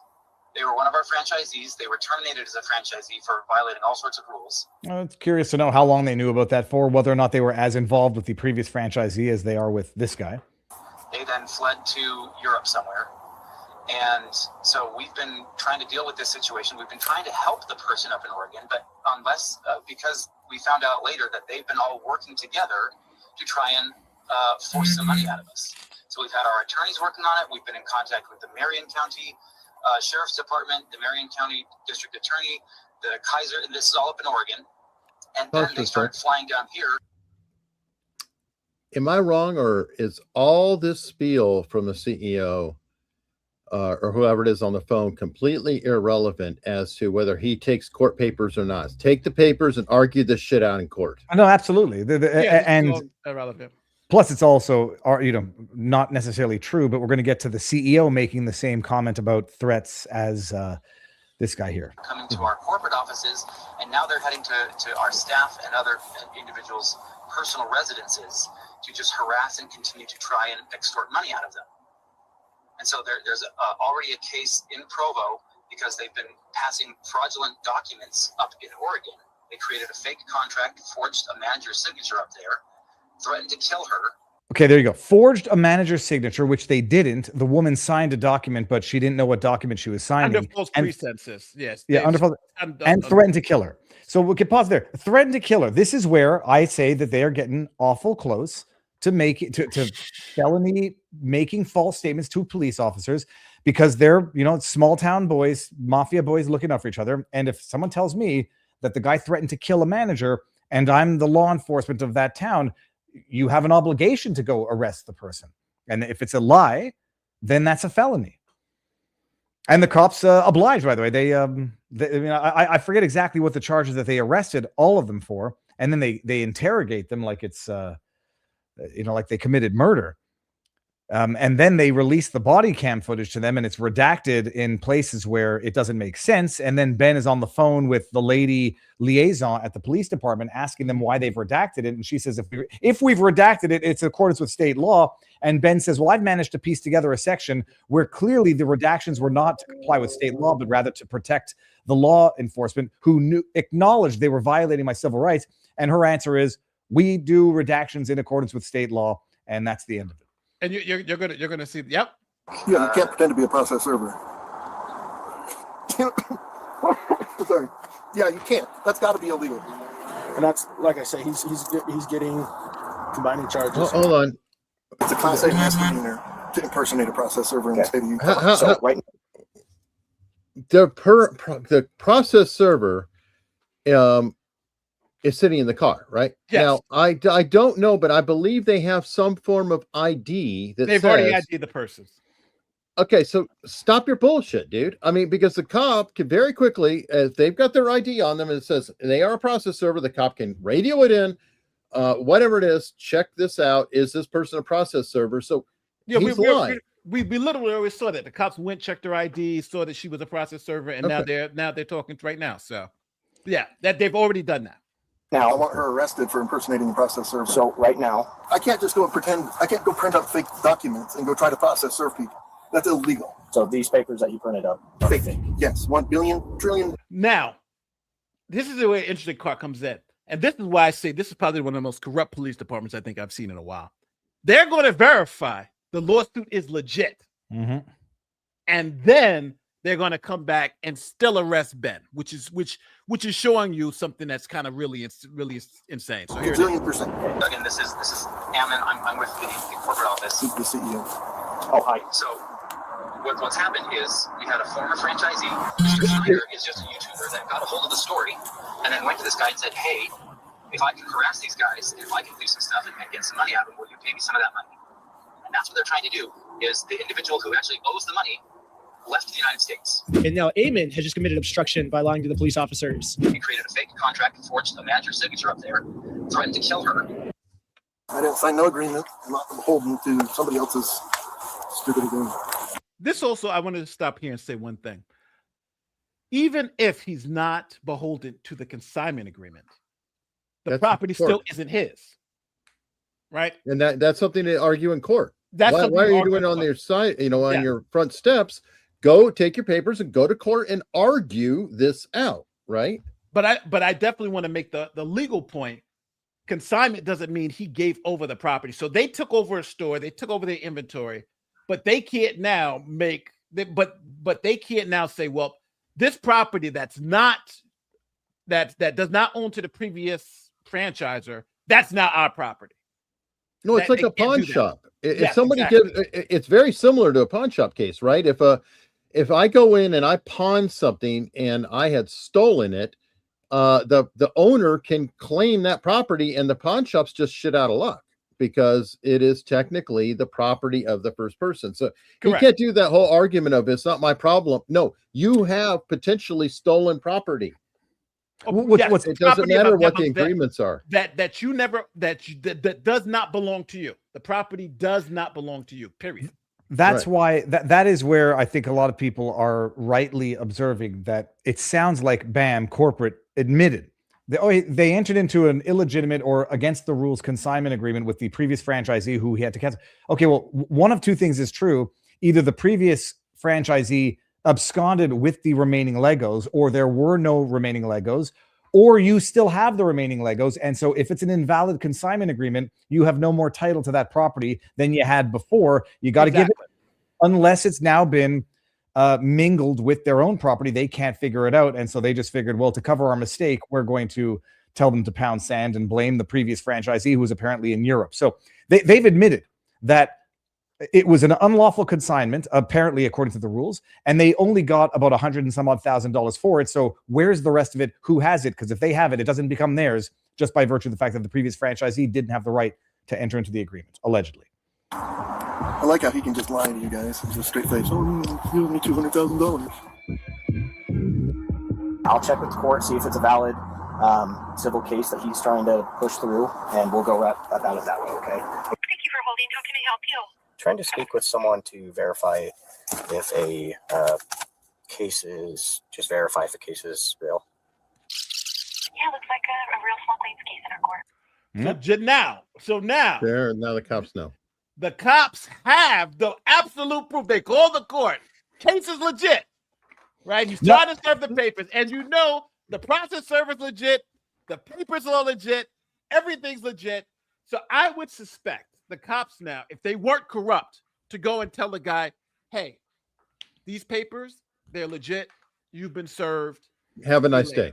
That's it. And then go back to Ben and say, hey, we served your papers. Now get the F out of here. No, Right? Nate, you see, the guy said it was fraud. So what they've done, you see, is they've taken a legitimate docket number and they just affixed it to fake. It doesn't matter. That's not his problem. No, of course, I'm It's joking. This is when we're getting it. Someone said, why'd you call them Mafia, Viva? I thought you were better than that. First of all, it's a colloquial term that was used in the chat previously. And I didn't realize that referring to a group of people who have control over the law working together to protect one another. I'm pretty sure that is the definition of a mafia par excellence. But what this, okay. It So could be that a cabal. Well, that would have even worse connotations there. But just A Mossad cabal. But just so we're clear, because I think we stopped it at the perfect point. There is absolutely everything the other guy was saying, right? All this stuff he's saying has been proven to be false. The case is not fake. It's all this. So all that stuff has been false. So now you have a witness who you now know is not telling you the truth. Yeah. And the other witness who has been telling you all the stuff he's been telling you, you've been able to verify. You've been able to verify everything Reckless Ben has said up to this point is true. So as the cop, you don't know. You don't know if what Reckless Ben has said is true, but you know what? I forget that guy's name, the franchisee. Josh. You know what he and the CEO said is false. It's not a fake lawsuit. It's not. And now you can question whether or not they threatened to murder somebody. And you serve him the freaking papers. And if he included as a defendant the previous franchisee, you want to accept service for that. You can't, but let him go ahead with that. Yes. And then the only claim would be, okay, he has been served the papers. You have no further business here. Go away. Please leave. Yes. That's it. And the cops would be clear.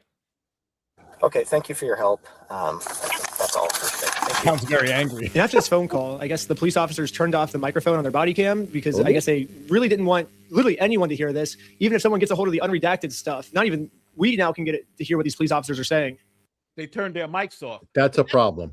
Of course, because, and again, this is me being speculative, but it's the cops are thinking, oh, shit, he's right. This is a real lawsuit. That's a real process server. Everything this other guy's saying about it being fake is all BS. What are we going to, how are we going to arrest or make Reckless Ben's life a piece of crap for this guy? And that's what I'm assuming. That's why they just scrubbed it. Go ahead, Viva. Now the question is this, and I forget now. They muted this before it was released, or did they mute their mics? They turned out the mic. There is no recording. Period. Okay, so it's not that they dubbed it out or they muted over afterwards. No. Do you think the cops at the time say that's it? We're going to keep the video going, but just cut the audio. Yes. Mm-hmm. So there is no audio recording unless somebody was accidentally recording. Yes. That's fucked, people. Well, and that's a problem because while they don't, there's no record of it. There's no record that they didn't say all these other things. So it works both ways, right? Yeah, well, there's a record that for whatever the reason they muted their audio, so that their official police business, while on police hours, while on the job, can never be retrieved. That's a problem. Yep. Let me get some of these out of the consignment agreement requires the consent of both parties to sell Legos. Does Ben actually own the Legos and we have standing to sue? Yes, he does own the Legos. He does have standing to sue. We just saw all of that. People think the law should be whatever makes their feelings happy. The judge just say, I found you liable by reason of YouTube videos. No, that's not the way it works though. Nate, good counterpoint. When the new owner took over, I'm assuming, the franchise, did they not take over the LLC as well? No, they had it went back to the franchise and the franchise sold it to another LLC. Could he be the owner of the old and new LLC? No, the old LLC actually ended in 2018. So they just sued the wrong person. I think they got the wrong LLC. They sued the wrong LLC. Thank you. Brilliant media strategy by Ben and pressure. Legal correctness may not be the most important. I agree. Miniature may not. Minutia may not be consequence. I agree. I'm like, he's not a lawyer, so I understand he's going to make these mistakes. The police broke the law. Yeah, I definitely think they did. Reckless Ben did an interview, and he mentioned how the 80-year-old man could not compute that people all over the world donated to him. How that was sweet. Yeah, that's pretty cool. And let me see. Bottom line is the Legos were stolen. I wouldn't even say stolen. I say this is a civil dispute. Bam lied. I agree. 100%. They lied. Didn't give the stuff back. Yes, I agree. And then use the local cops for scare tactics. All agree. I agree with all of that. Well, at this rate, they're not going to be around that long. This is a pretty bad black eye that keeps growing. Yeah, I had never seen or heard of Bam before. Now I would never go to those stores. Yeah, they're getting killed online. What's amazing is they could have used it for the most inspirational promotional material. One of our best clients, old man, had a problem. They could have turned it into $100,000 advertisement that would have generated tenfold business. And instead, to the victor go the spoils. This one, Ben said, oops, yeah, I got it. Ben said he had a skiing accident 2 days before and the movement was dislocated. He said he was driving one-handed because of the injury. Yeah, but that's about him saying his thing. On Instagram, Ben said his shoulder dislocation easily because so he had a pre-existing condition. But I know that the X-ray said left arm, but it was really his right arm. So I know that it was again, I don't want to get into that because it's going to make this video too long. Ben's a monster. He's not a monster, just ahead of the curve. He's not a monster. Nobody. First of all, I don't think any of us accuse him of being a monster. I think he's overzealous and he's been a little floppy. And he doesn't appreciate the idea of setting up that lottery so they could then lottery off one of the Legos, so then turn it into a criminal crime. I don't like people. It's not. You can game a system in a way that is not necessarily not fraudulent, and so he's skirting a line. And showing up on people's front lawns or front doors and hanging a poster on somebody else's property that's not your property is a problem. And it's not First Amendment. You do it on the sidewalk. You don't go onto the roof after you've been trespassed and hang a sign. Like it's fine. It's fun. It's entertaining. But some of these things do have consequences. Well, that is technically vandalism. Yeah. Yeah. This person said, "Did my super chat get read?" And I missed it. They never got the Legos. Transaction was never completed. They don't need the Legos. He sold the interest in the Legos. So right. he can say the Legos are here in this warehouse, but I'm signing them over to you, so they're yours now. So sometimes there are some rules where you have to complete delivery, but they agree. These are where the Legos are at. I'm buying them, and this is where they're stored. So it's not like anyone was getting fooled to. I wouldn't want to be a juror if Bam drags it out. That's true. Do you think the jury would convict Ben? Do you think or PD wants this to go to trial? I don't believe they do. I think this is just all a scare tactic. And this is the last one I'm going to read before we go back to the video. This one. Don't forget the franchise. I did not know that. He admitted on the phone that he was still in possession of the remaining collection before later denied. Well, that's why there's a lot of conflicting disputed facts here, and even the ones in the former franchisee's lawsuit. I mean, you got there's some matters of fact that we just don't know yet, or at least are still unconfirmed. But what is confirmed, and I'm looking over at my chat over here in Rumble, is that lying to police, 76-8-506, too long, don't read, Class B misdemeanor, but it's lying to an officer to get them to do official police conduct. That's the. I think the harm that people are talking about is not the financial harm, but the emotional distress caused to the victims because of Bam's actions. I agree with that. I can definitely see how that goes. From what I can see, he picketed on the public property across the street from the lawn.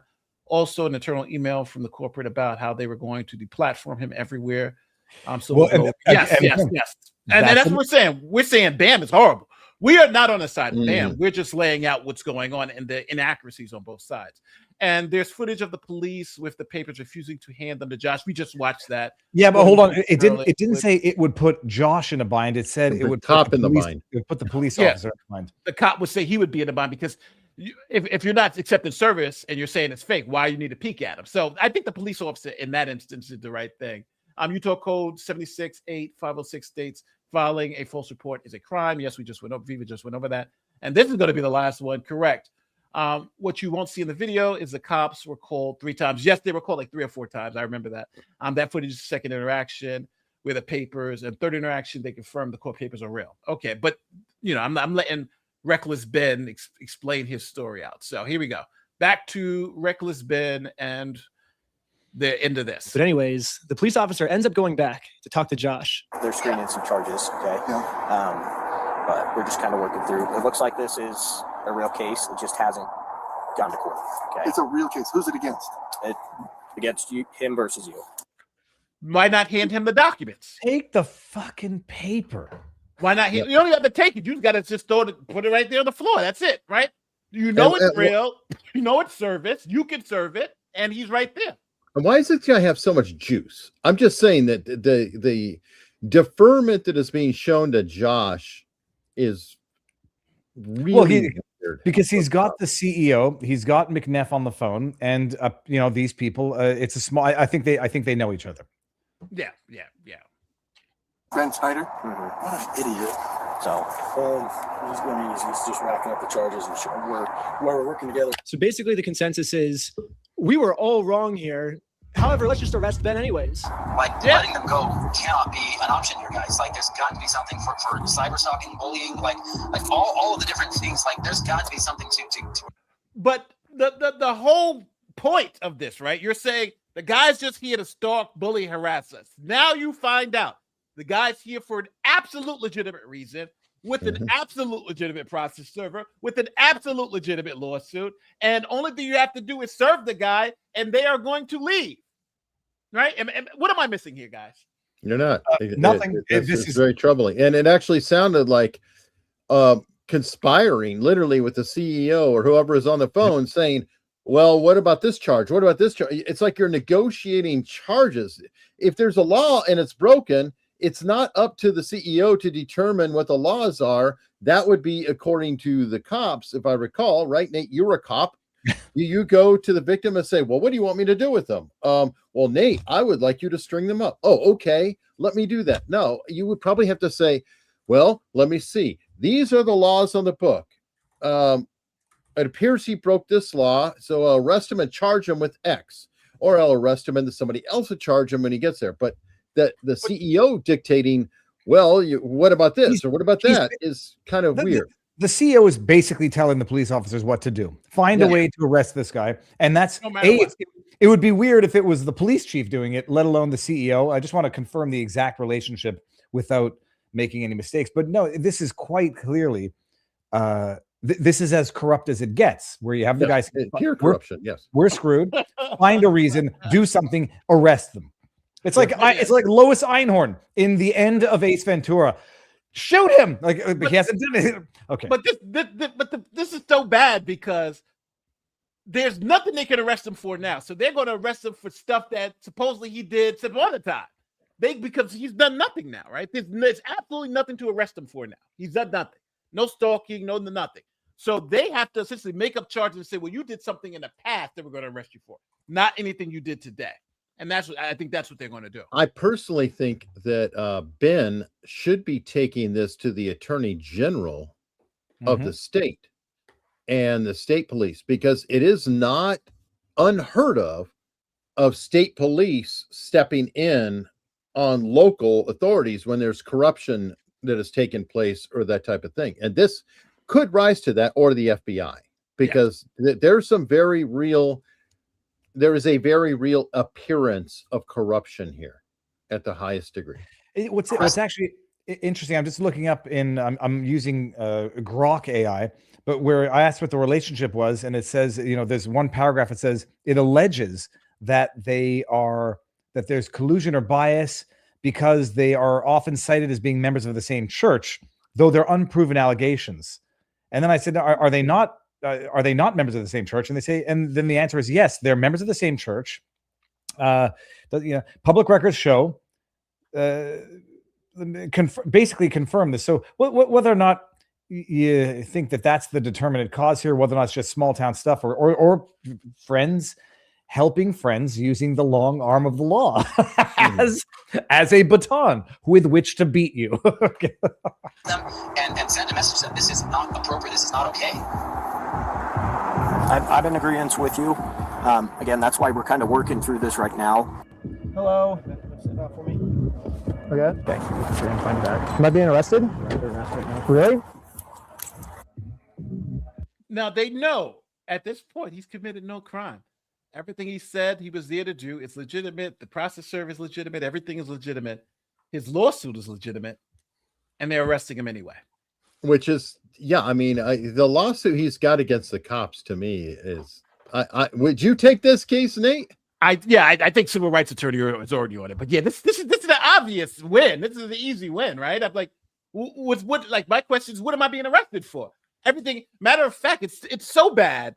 Everything Reckless Ben told the cops happened to be true when they verified it, and everything the other side said happened to be false when they verified it, and still Reckless Ben's the one that's getting arrested. This absolutely makes no sense to me. I agree.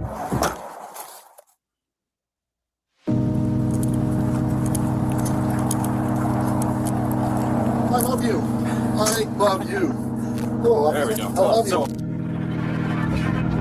Okay, I love you. I love you. That's not good for the police A department. little bit of overgrowing on his house. Maybe some yard work could happen too. So now let's get to the search warrant, where the cops raided my house because they heard that I was the one that stole the Legos from Brian. So it might have found out the answer of Nate, this is what blows my mind. First of all, he's got one hell of a fat cat back there. So Ben, put your cat on his lap. That they come in, they know who this guy is right now. I know, Nate, maybe you'll tell me it's necessary police protocol to come in with guns drawn. Their fingers are not on the trigger only because their fingers are positioned above the place on the trigger. This blows my mind. Like, this is how guns go off by accident. Nate, is it necessary police protocol to come in guns drawn especially when you know you're dealing with, at worst, an internet prankster? Well, it all depends, right? It really all depends. It depends on, number one, their local procedures, because some places it's different. Like if you're going into some place in the South Bronx where high crime neighborhood, it may be different. But I'm assuming, yes, you want to be prepared for everything because you're going into somebody's house and you don't know what they have going on. It's an Airbnb. Legos, but I'm saying, but still, you're going in for Legos, and next thing you know, it could be a meth lab. You know what I'm saying? So you just don't know. So first, you're going to go in, and they seem like they're going in hard. Make sure that officer safety is paramount. Everybody's safe. You bring everybody that's outside because everybody's compliance, and you do what you do. So I think, even though it seems like overkill, officer safety is paramount in these issues. And I wouldn't want to go in there with my thing in my hand, with my hands up, and something's going on. So you're going in there for officer safety. And I always keep saying this. People think law enforcement is what they see on TV. It's generally not. This is just, it's the reality of it. It's a lot dirtier and uglier than most people think it is. Why this cop is so rough with me and threw my arm back. Before we enter the property, the cop warns all the other police officers to make sure we are not filming. Hey, they're probably going to be quick to film. They're probably going to be quick to pull their phones out, so just be aware of that. However, when we got raided, and what? That's their right, especially in their own property. Be prepared for that. What are they going to do to prevent them from recording? Cuff them? Shoot them? Is it okay? It's wild. press the record button on my phone because I was terrified these police officers were going to do something and try and hide it from the public. But I guess the police officer sees that I'm filming. And once he sees I'm filming, I think he was like, as punishment for filming me, I'm going to bend your arm back upwards and injure you, is my guess of what happened. Because afterwards he says this. The main kid had his phone recording, so I shut it off. But the other kid had a GoPro. How many did you get? You got banned? We got 5. I know. Including Ben Schneider? Yes. Sweet. That's good. Next, we got some unredacted footage of me using the bathroom. Does he wash his hands? The cops are so screwed. The cops are so corrupt in this. Another thing about this unredacted footage is we get to see the police's entire office building. We get to see their detective board of us. We get to see that they're actually a member of the Church of Scientology Sucks. All my old school fans will know this, but basically I made a religion called Scientology Sucks. And it legally got approved by the IRS. And Scientology Sucks worships a gold plunger as their god. I even got it tattooed on my wrist right here. It's like a plunger cross on my wrist. I guess the American Fork Police Department is active members of the Church of Scientology Sucks because they literally put my god on their desk. That's exciting. We have a felony stalking case right now. Felonies. Everyone's facing felonies. That's pretty serious shit. It's super serious. I know that you've been told all of, oh, it's a fundraiser. This guy stole $200,000. Yeah. If that was the case, that guy would be in jail. Yeah. So we're going to use critical. Anyways, we're going to fast forward a bunch. So this is basically a spoiler for episode 3, but basically this Bricks Minifigs company has nonstop been making fake bomb threats, fake fire threats, fake murder threats in my name that I'm going to murder them. The only problem is obviously these are all fake threats. I would never do something like that, but the police think that these are real threats. So now the police from Los Angeles, from Utah, they're all working together now to catch me. Here's a phone call from just a few days ago of the Los Angeles police calling the Utah police of them scheming of a way to get me arrested for all these mystery threats that I've been making. Paul, we got a complaint from a guy in Provo about this guy Schneider. Okay. And so it seems like I talked to the guys in Sandy police too, and then trying to get a hold of Provo police. So it seems like Schneider's kind of all over the place. Yeah. Basically, so he called me and he's just like, this guy's crazy. He's like making threats against us, my employees, our business, et cetera, et cetera. It seems like this guy might live in LA or his last known address is in LA. So I guess I'm just trying to track down like what you guys are doing, if anything. I know, like, at least I've been told that there's technically a couple open cases. This guy's already being charged in Utah by 3 different places. Like, what are we doing? And you're where he actually is? No idea. I know we had asked to hold him until we had further, but I'm guessing they just let him bond out. So, okay. The only problem is I'm in a place the American police have no jurisdiction over, so they're never going to catch me here. No American police in sight. Good luck finding me. You are never going to find me, police officers. Someone. So he's in Mexico. There was something I was about to say. Oh yes, when he said he was going to destroy their lives, maybe the police thought that he meant that literally, like he's going to kill. Okay, I'm joking. It's there's the that last little taunt was probably not a good idea. Because there is an extradition, there is no death penalty involved in this case, and they can't ask Mexican authorities to grab him and turn him over. But my bigger concern is the concern that at some point he might say, well, now I've got to live abroad for the rest of my life, so there's $400,000 in a GoFundMe, but he's got to come back. I mean, he's not going to live in exile for the rest of his life. Unless it's more entertainment factor. But you go back to the police officers, it's crazy. I mean, it's crazy that you have him on the phone with the guy, I forget the guy's name, Josh, and like, oh, thank you for arresting them. And now they basically say, well, what charges can we put against these guys? Yes, right. Especially after knowing that what he was saying was correct. Because it's not like they didn't know, right? They knew.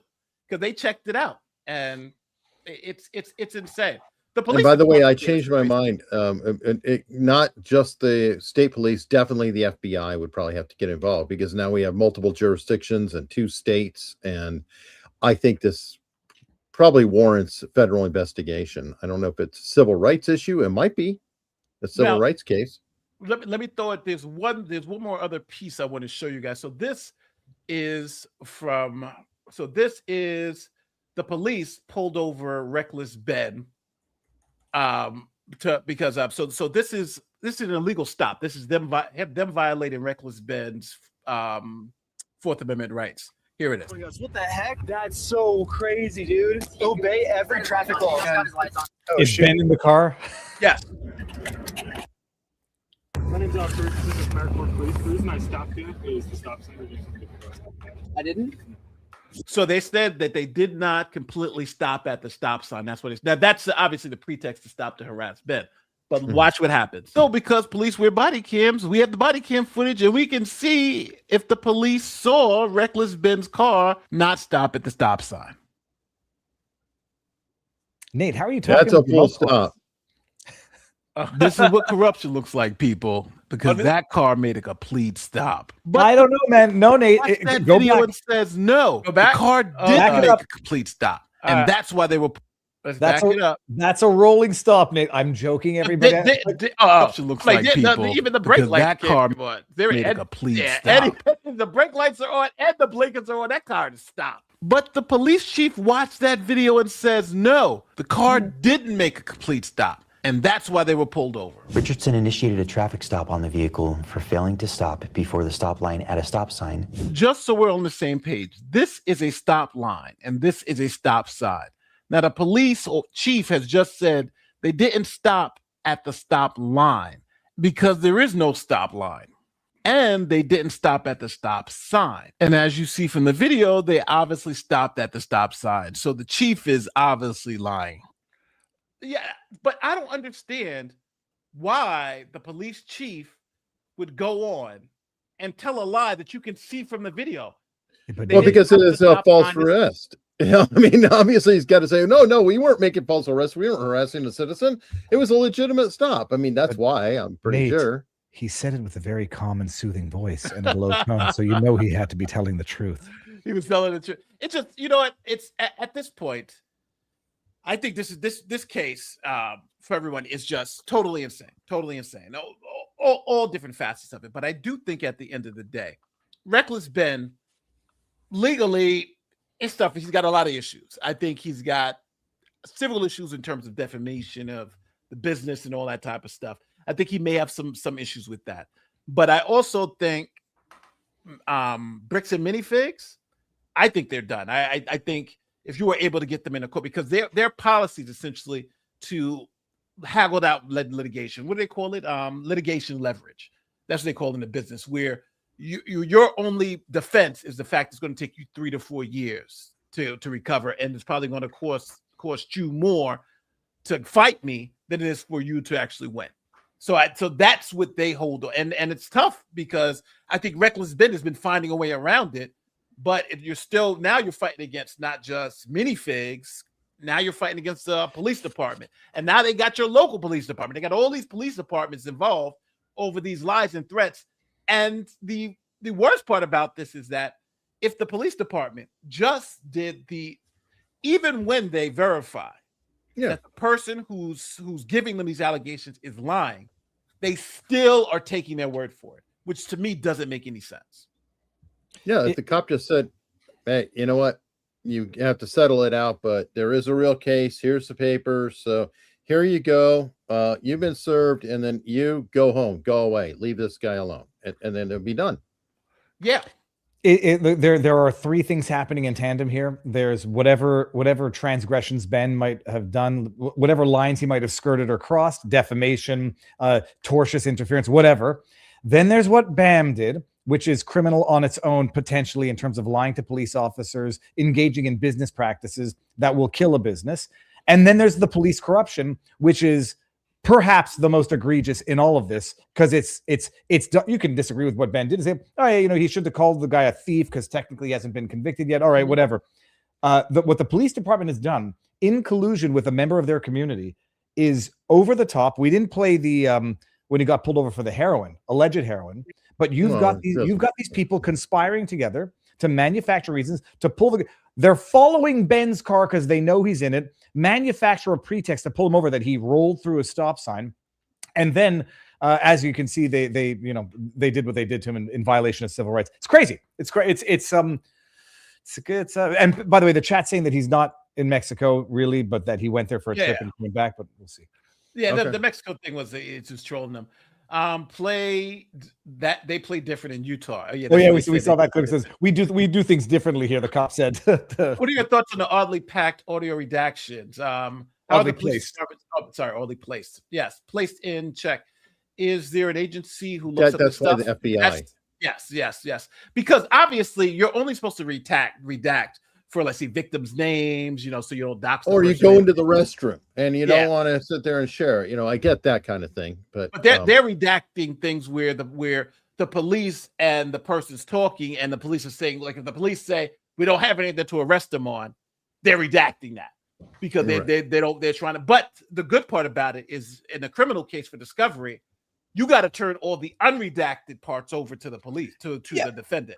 Well, but if they're putting their finger over it, because somebody pointed out, I guess you either turn it all the way on or all the way off. But if there's a microphone hole and they put their finger over the microphone hole, then now we've, but that's a third problem. They're not even redacting it; they are interfering, or I don't say obstructing. It's like you get. I wonder if Attorney General Harmeet Dillon can look into this, because they didn't redact. Civil Rights Division. That's what I've been saying. Yeah, it's not. They didn't redact afterwards. They impeded the proper functioning of their cameras to prevent recording of potentially incriminating evidence against them. Oh, no, I think this is definitely a case to go to the feds. I mean, there's so much corruption all around between the department and the corporation. And there's big, and then a collusion between two police departments, potentially.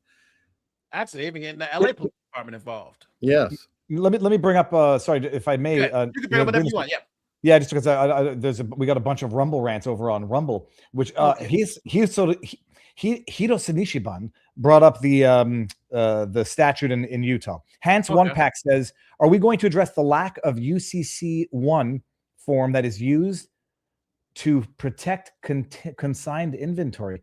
I'm gonna have to look it up. I can't ignore if I'm not the UCC, but yeah, I don't think it applies to this, because they had a consignment agreement. So you first look to the agreement, and then they voided the consignment agreement because the original person, Brian, I believe his name is, he actually sent a letter in writing to the company saying, "I'm ending the consignment agreement. Give me back my property." So I don't know if that would invoke the UCC, because now he's just saying, "Give me my property back," and they're now denying they even had his property. So that's the disagreement here, essentially.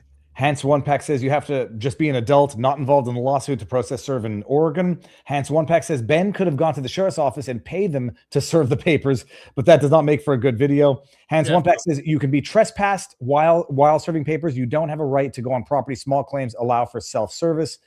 JS Row 2019. Ben said he wants to use loopholes corpse against little people, i.e. sue me, as a reverse Uno card. Laws are supposed to work for everyone, and this PD proves that they don't.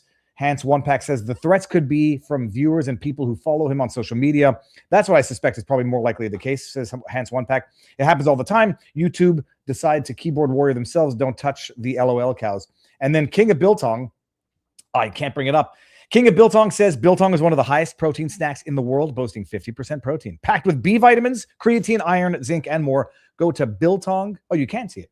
USA.com. Code VIVA for 10% off. Okay. Have we done it all? I mean, this is people want everything in the first 5 minutes. This is a saga that we've got to go through. It's got chapters. Yeah, it's a 2-hour video. I mean, they've got a lot to chew on. Oh, Nate's out. The Oregon, no, the Utah police have come for Nate. No, seriously, what happened? Eric, what do you got? Well, no, still don't. I'm going live at 3:00 with Mark Grobert. We're talking about the California. My illustrious show partner. Yep. Hundley, it's Thursday. You got a show this afternoon? I do not have anything going on today, but we will be back tomorrow for America's Untold Stories at 5:30 p.m. Eastern time. I don't know that there will be a laid back law. This kind of is sort of a laid back law if people ever check it out, but that's basically it. Well, go ahead, Viva. I mean, there was one chat in our local community which said no. His other one, he's gotten some mic problems with it. What was the link that someone sent me over from? Okay, I'll have to. I got a link from a member of our community. And this is another person who says Bricks and Minifigs stole from kids too. Lawyer reacts. I'll watch that.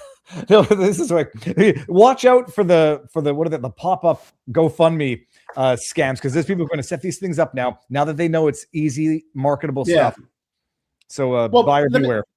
Well, I'm going to read through I don't know if you have any more super chats, but I'm going to read through some of these super chats because do it. I feel bad to see if I can just run through them real quick. All right, so this one, I care less about the Legos. The pigeon, what is it? Piglet violated the civil rights in several violations. This is good old boy mafia. What are your thoughts on the phone calls that Ben had with Josh prior to this? Are any of those applicable in court? Yeah, they'll be held as party opponent admissions, and they will be played in court, because if it's the other party saying it, so even though it would generally be hearsay, but it's going to be allowed in. Not hacked. Police accidentally leaked it, even though he said it was hacked. There's a rumor going around. Well, hold on, Nate. It's not here. It wouldn't be hearsay on the phone calls because both of them would be in court.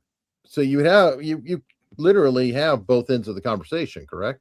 So that can't be hearsay. Is this hearsay? Is this you? Okay. Hearsay is an out-of-court statement or for the truth of the matter asserted, even if you're the person who made it. The fact of the matter is, if he's in the courtroom, it's the person on the stand. You have to ask them what they perceived. So yes, you could be asked about your own statement, which could be hearsay, which is a little quirk in the road, but it's any out-of-court statement offered for the truth of the matter asserted. You said okay, so then not all hearsay is inadmissible. Then some hearsay that's is correct. admissible.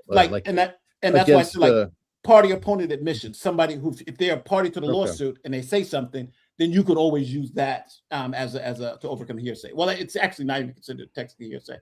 There's a rumor going around about in Oregon, where I live, that Marion County DA has the case on their desk looking for potentially charging that BAM franchise with the felony over the lottery stuff. That's interesting. He did the lottery stuff. That was the part where he Nate, let me bring this one up here. This is it's in the super chats. It says the franchisees need to immediately file a class action lawsuit against Bricks and Minifigs. They've tarnished the brand and are causing.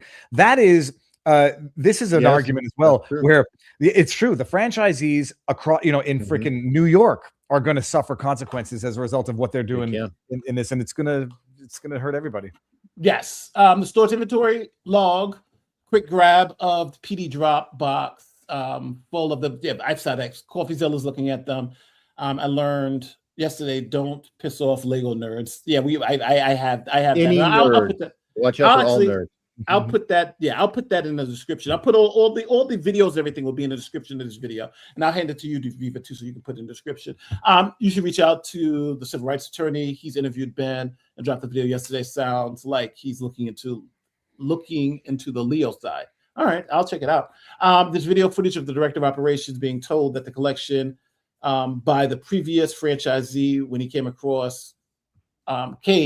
came and kicked her out of the store and took the keys. Yes, I have that video. I've seen that. So this is when they took over the store. She told the person taking over the store, like, hey, these toys or these there's some of these are not what is it? She said these haven't been paid for yet.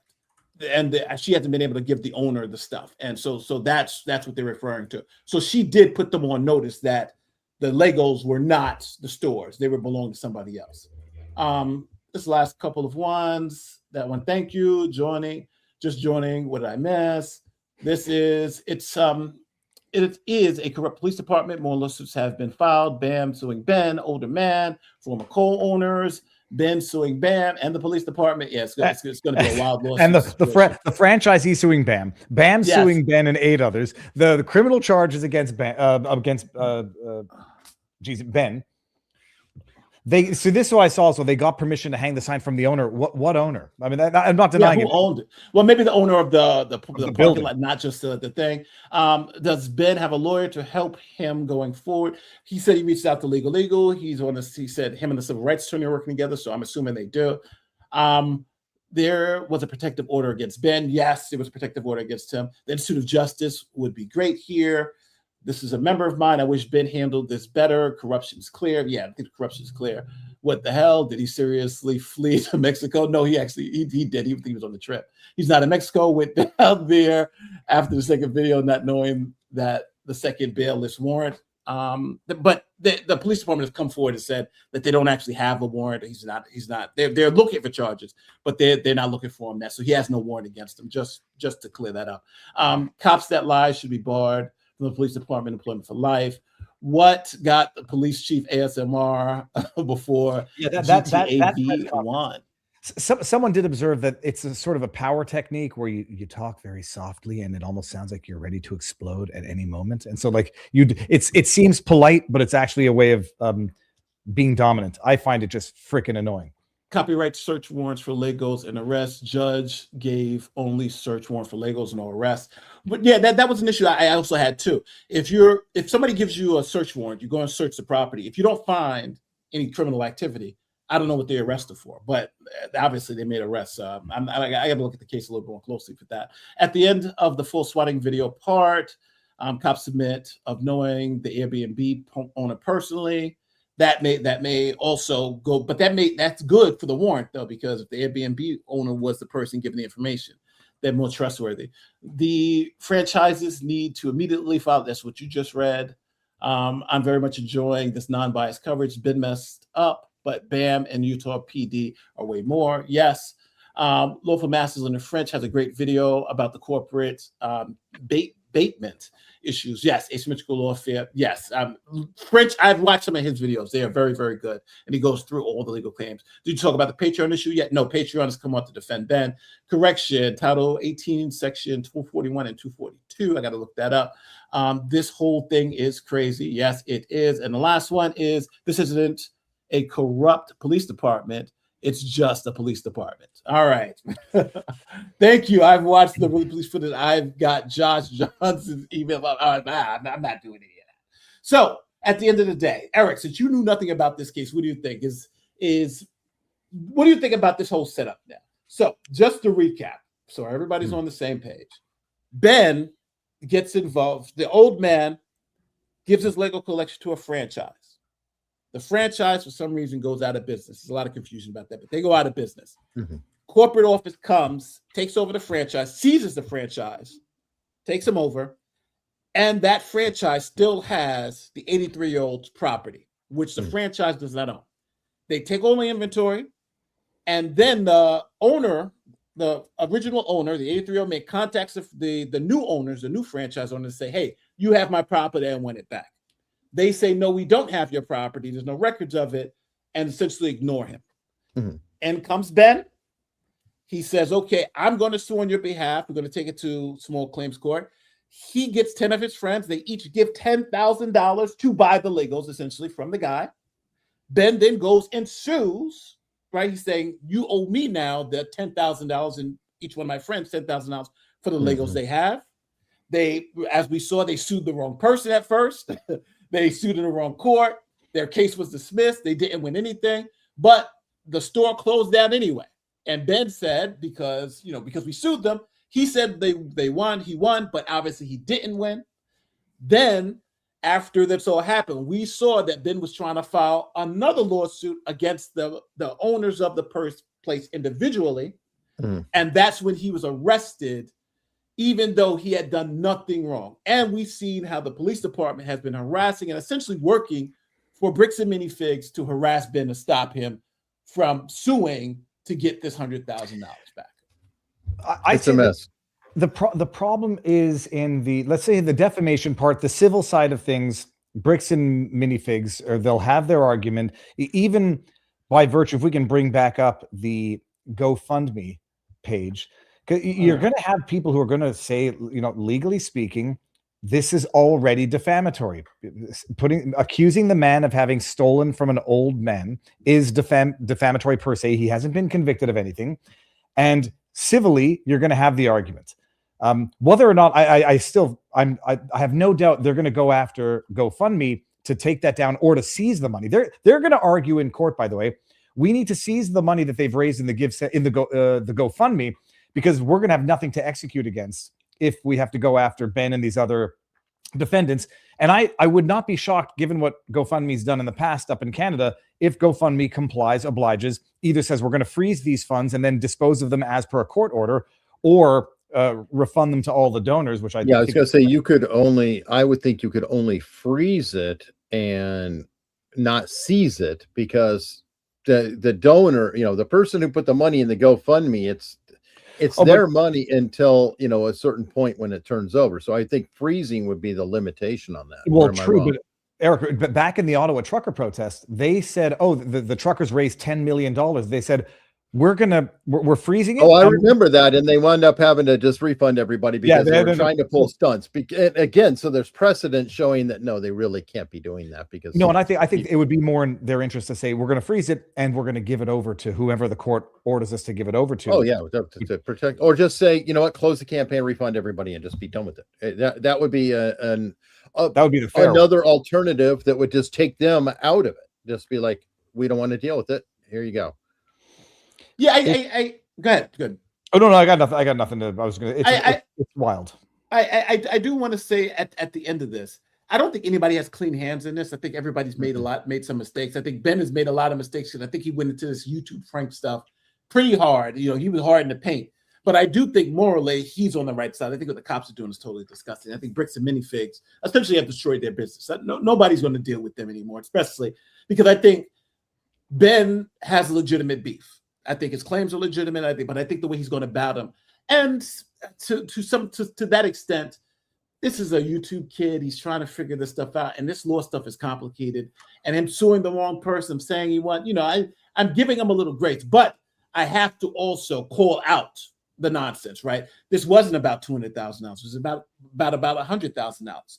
What does that make a difference? Maybe it doesn't, but I think it's appropriate to clarify. Ben says he won a lawsuit. Good. He didn't win a lawsuit. That's, we have the paperwork to prove that. That's clear. Ben says he didn't win a lawsuit. So I think all of these things was the guy made whole? Well, technically, legally, he was made whole. And the person that owes him $100,000 is now Ben. So it's all those little intricacies I think matter. But I think overall, we've all come to the conclusion the police department's wrong. Bricks and Minifigs has an issue. And Ben, even though he's not the perfect angel in doing this, he's the one I think is on the morally right side. It's the moral of the story is when you act out of vengeance, at some point you cross a certain line. And so Ben was righteous, and I still think is fundamentally righteous, but went a little too far with his pranks for the YouTube production value. Bam gets a little bit too angry and says, we're going to not only stop this guy, sue him, we're going to use whatever means we have to exact vengeance. And so we're friends with the cops. We're going to use those. It's nothing short of corruption and lawfare. And then the cops now have to protect their own selves from what they might have, overstepped by way of lawful bounds. And everyone has really does, cross the certain line, but some more than others. And when it comes to crossing the line of civil defamation, it's far different than crossing the line for cops of civil rights violations, which exactly. is they really know better or should know better. I mean, that's amazing. It's amazing. Yeah, these are definitely civil rights violations. I just don't see how you, especially when the cops know that what the kid's doing is not illegal and is pretending it's illegal. It's that's what I think is over the edge. And arresting and pulling people over without any legal, and thank God for body cams, right? Thank God for body cams. So one last thing, because I want to end on this. We did have the $100,000 challenge, but I think it's a dumb. I don't think it's a $1,000. It was a $1,000. Sorry, $1,000. I bet $100,000 challenge, right? So here it is. This is Scott Schaefer. He's going to make his $1,000 challenge to anyone, but he's not. Obviously, he's not gonna. Nobody's going to get this money. So this is his challenge. Called me a bunch of horrible. Now I tried to share this on Twitter, but people don't like to hear the truth, and everyone called me a bunch of horrible names. So here is my challenge to anyone who believes I'm wrong. If anyone can find any court evidence that Ben won any case against the Bricks and Minifigs store, like he claims he did in the video, I will pay the first person to do so $1,000. My email is in the description below, and I'll be waiting patiently for anyone to prove me wrong. However, that's never going to happen because I've done extensive research on this, and it's clear Ben never won any of these cases like he says he did. Now, the real question is if Ben intentionally lied to his audience to make for a better ending to the video, or if he's just not smart enough to know all his cases were dismissed. I know it's going to make people mad. I know people are like, man, he should have just said $10,000. That's what I was going to say. Why stop at one? If he's so confident, it would line up with the rest. No, I make $1,000 bet over something I'm not confident about. I make $1 million if you're that confident. Yeah, but he's put it out there. He's put it out there. So, but obviously, the first thing he's going to, this is a BS because Ben even says, Reckless Ben even says, we didn't technically win the lawsuit. So no one's going to get paid, but we'll see. We'll see. We'll see. With that being said, for Eric and for Viva, my name is Nate, and we're out of here. Peace. See ya.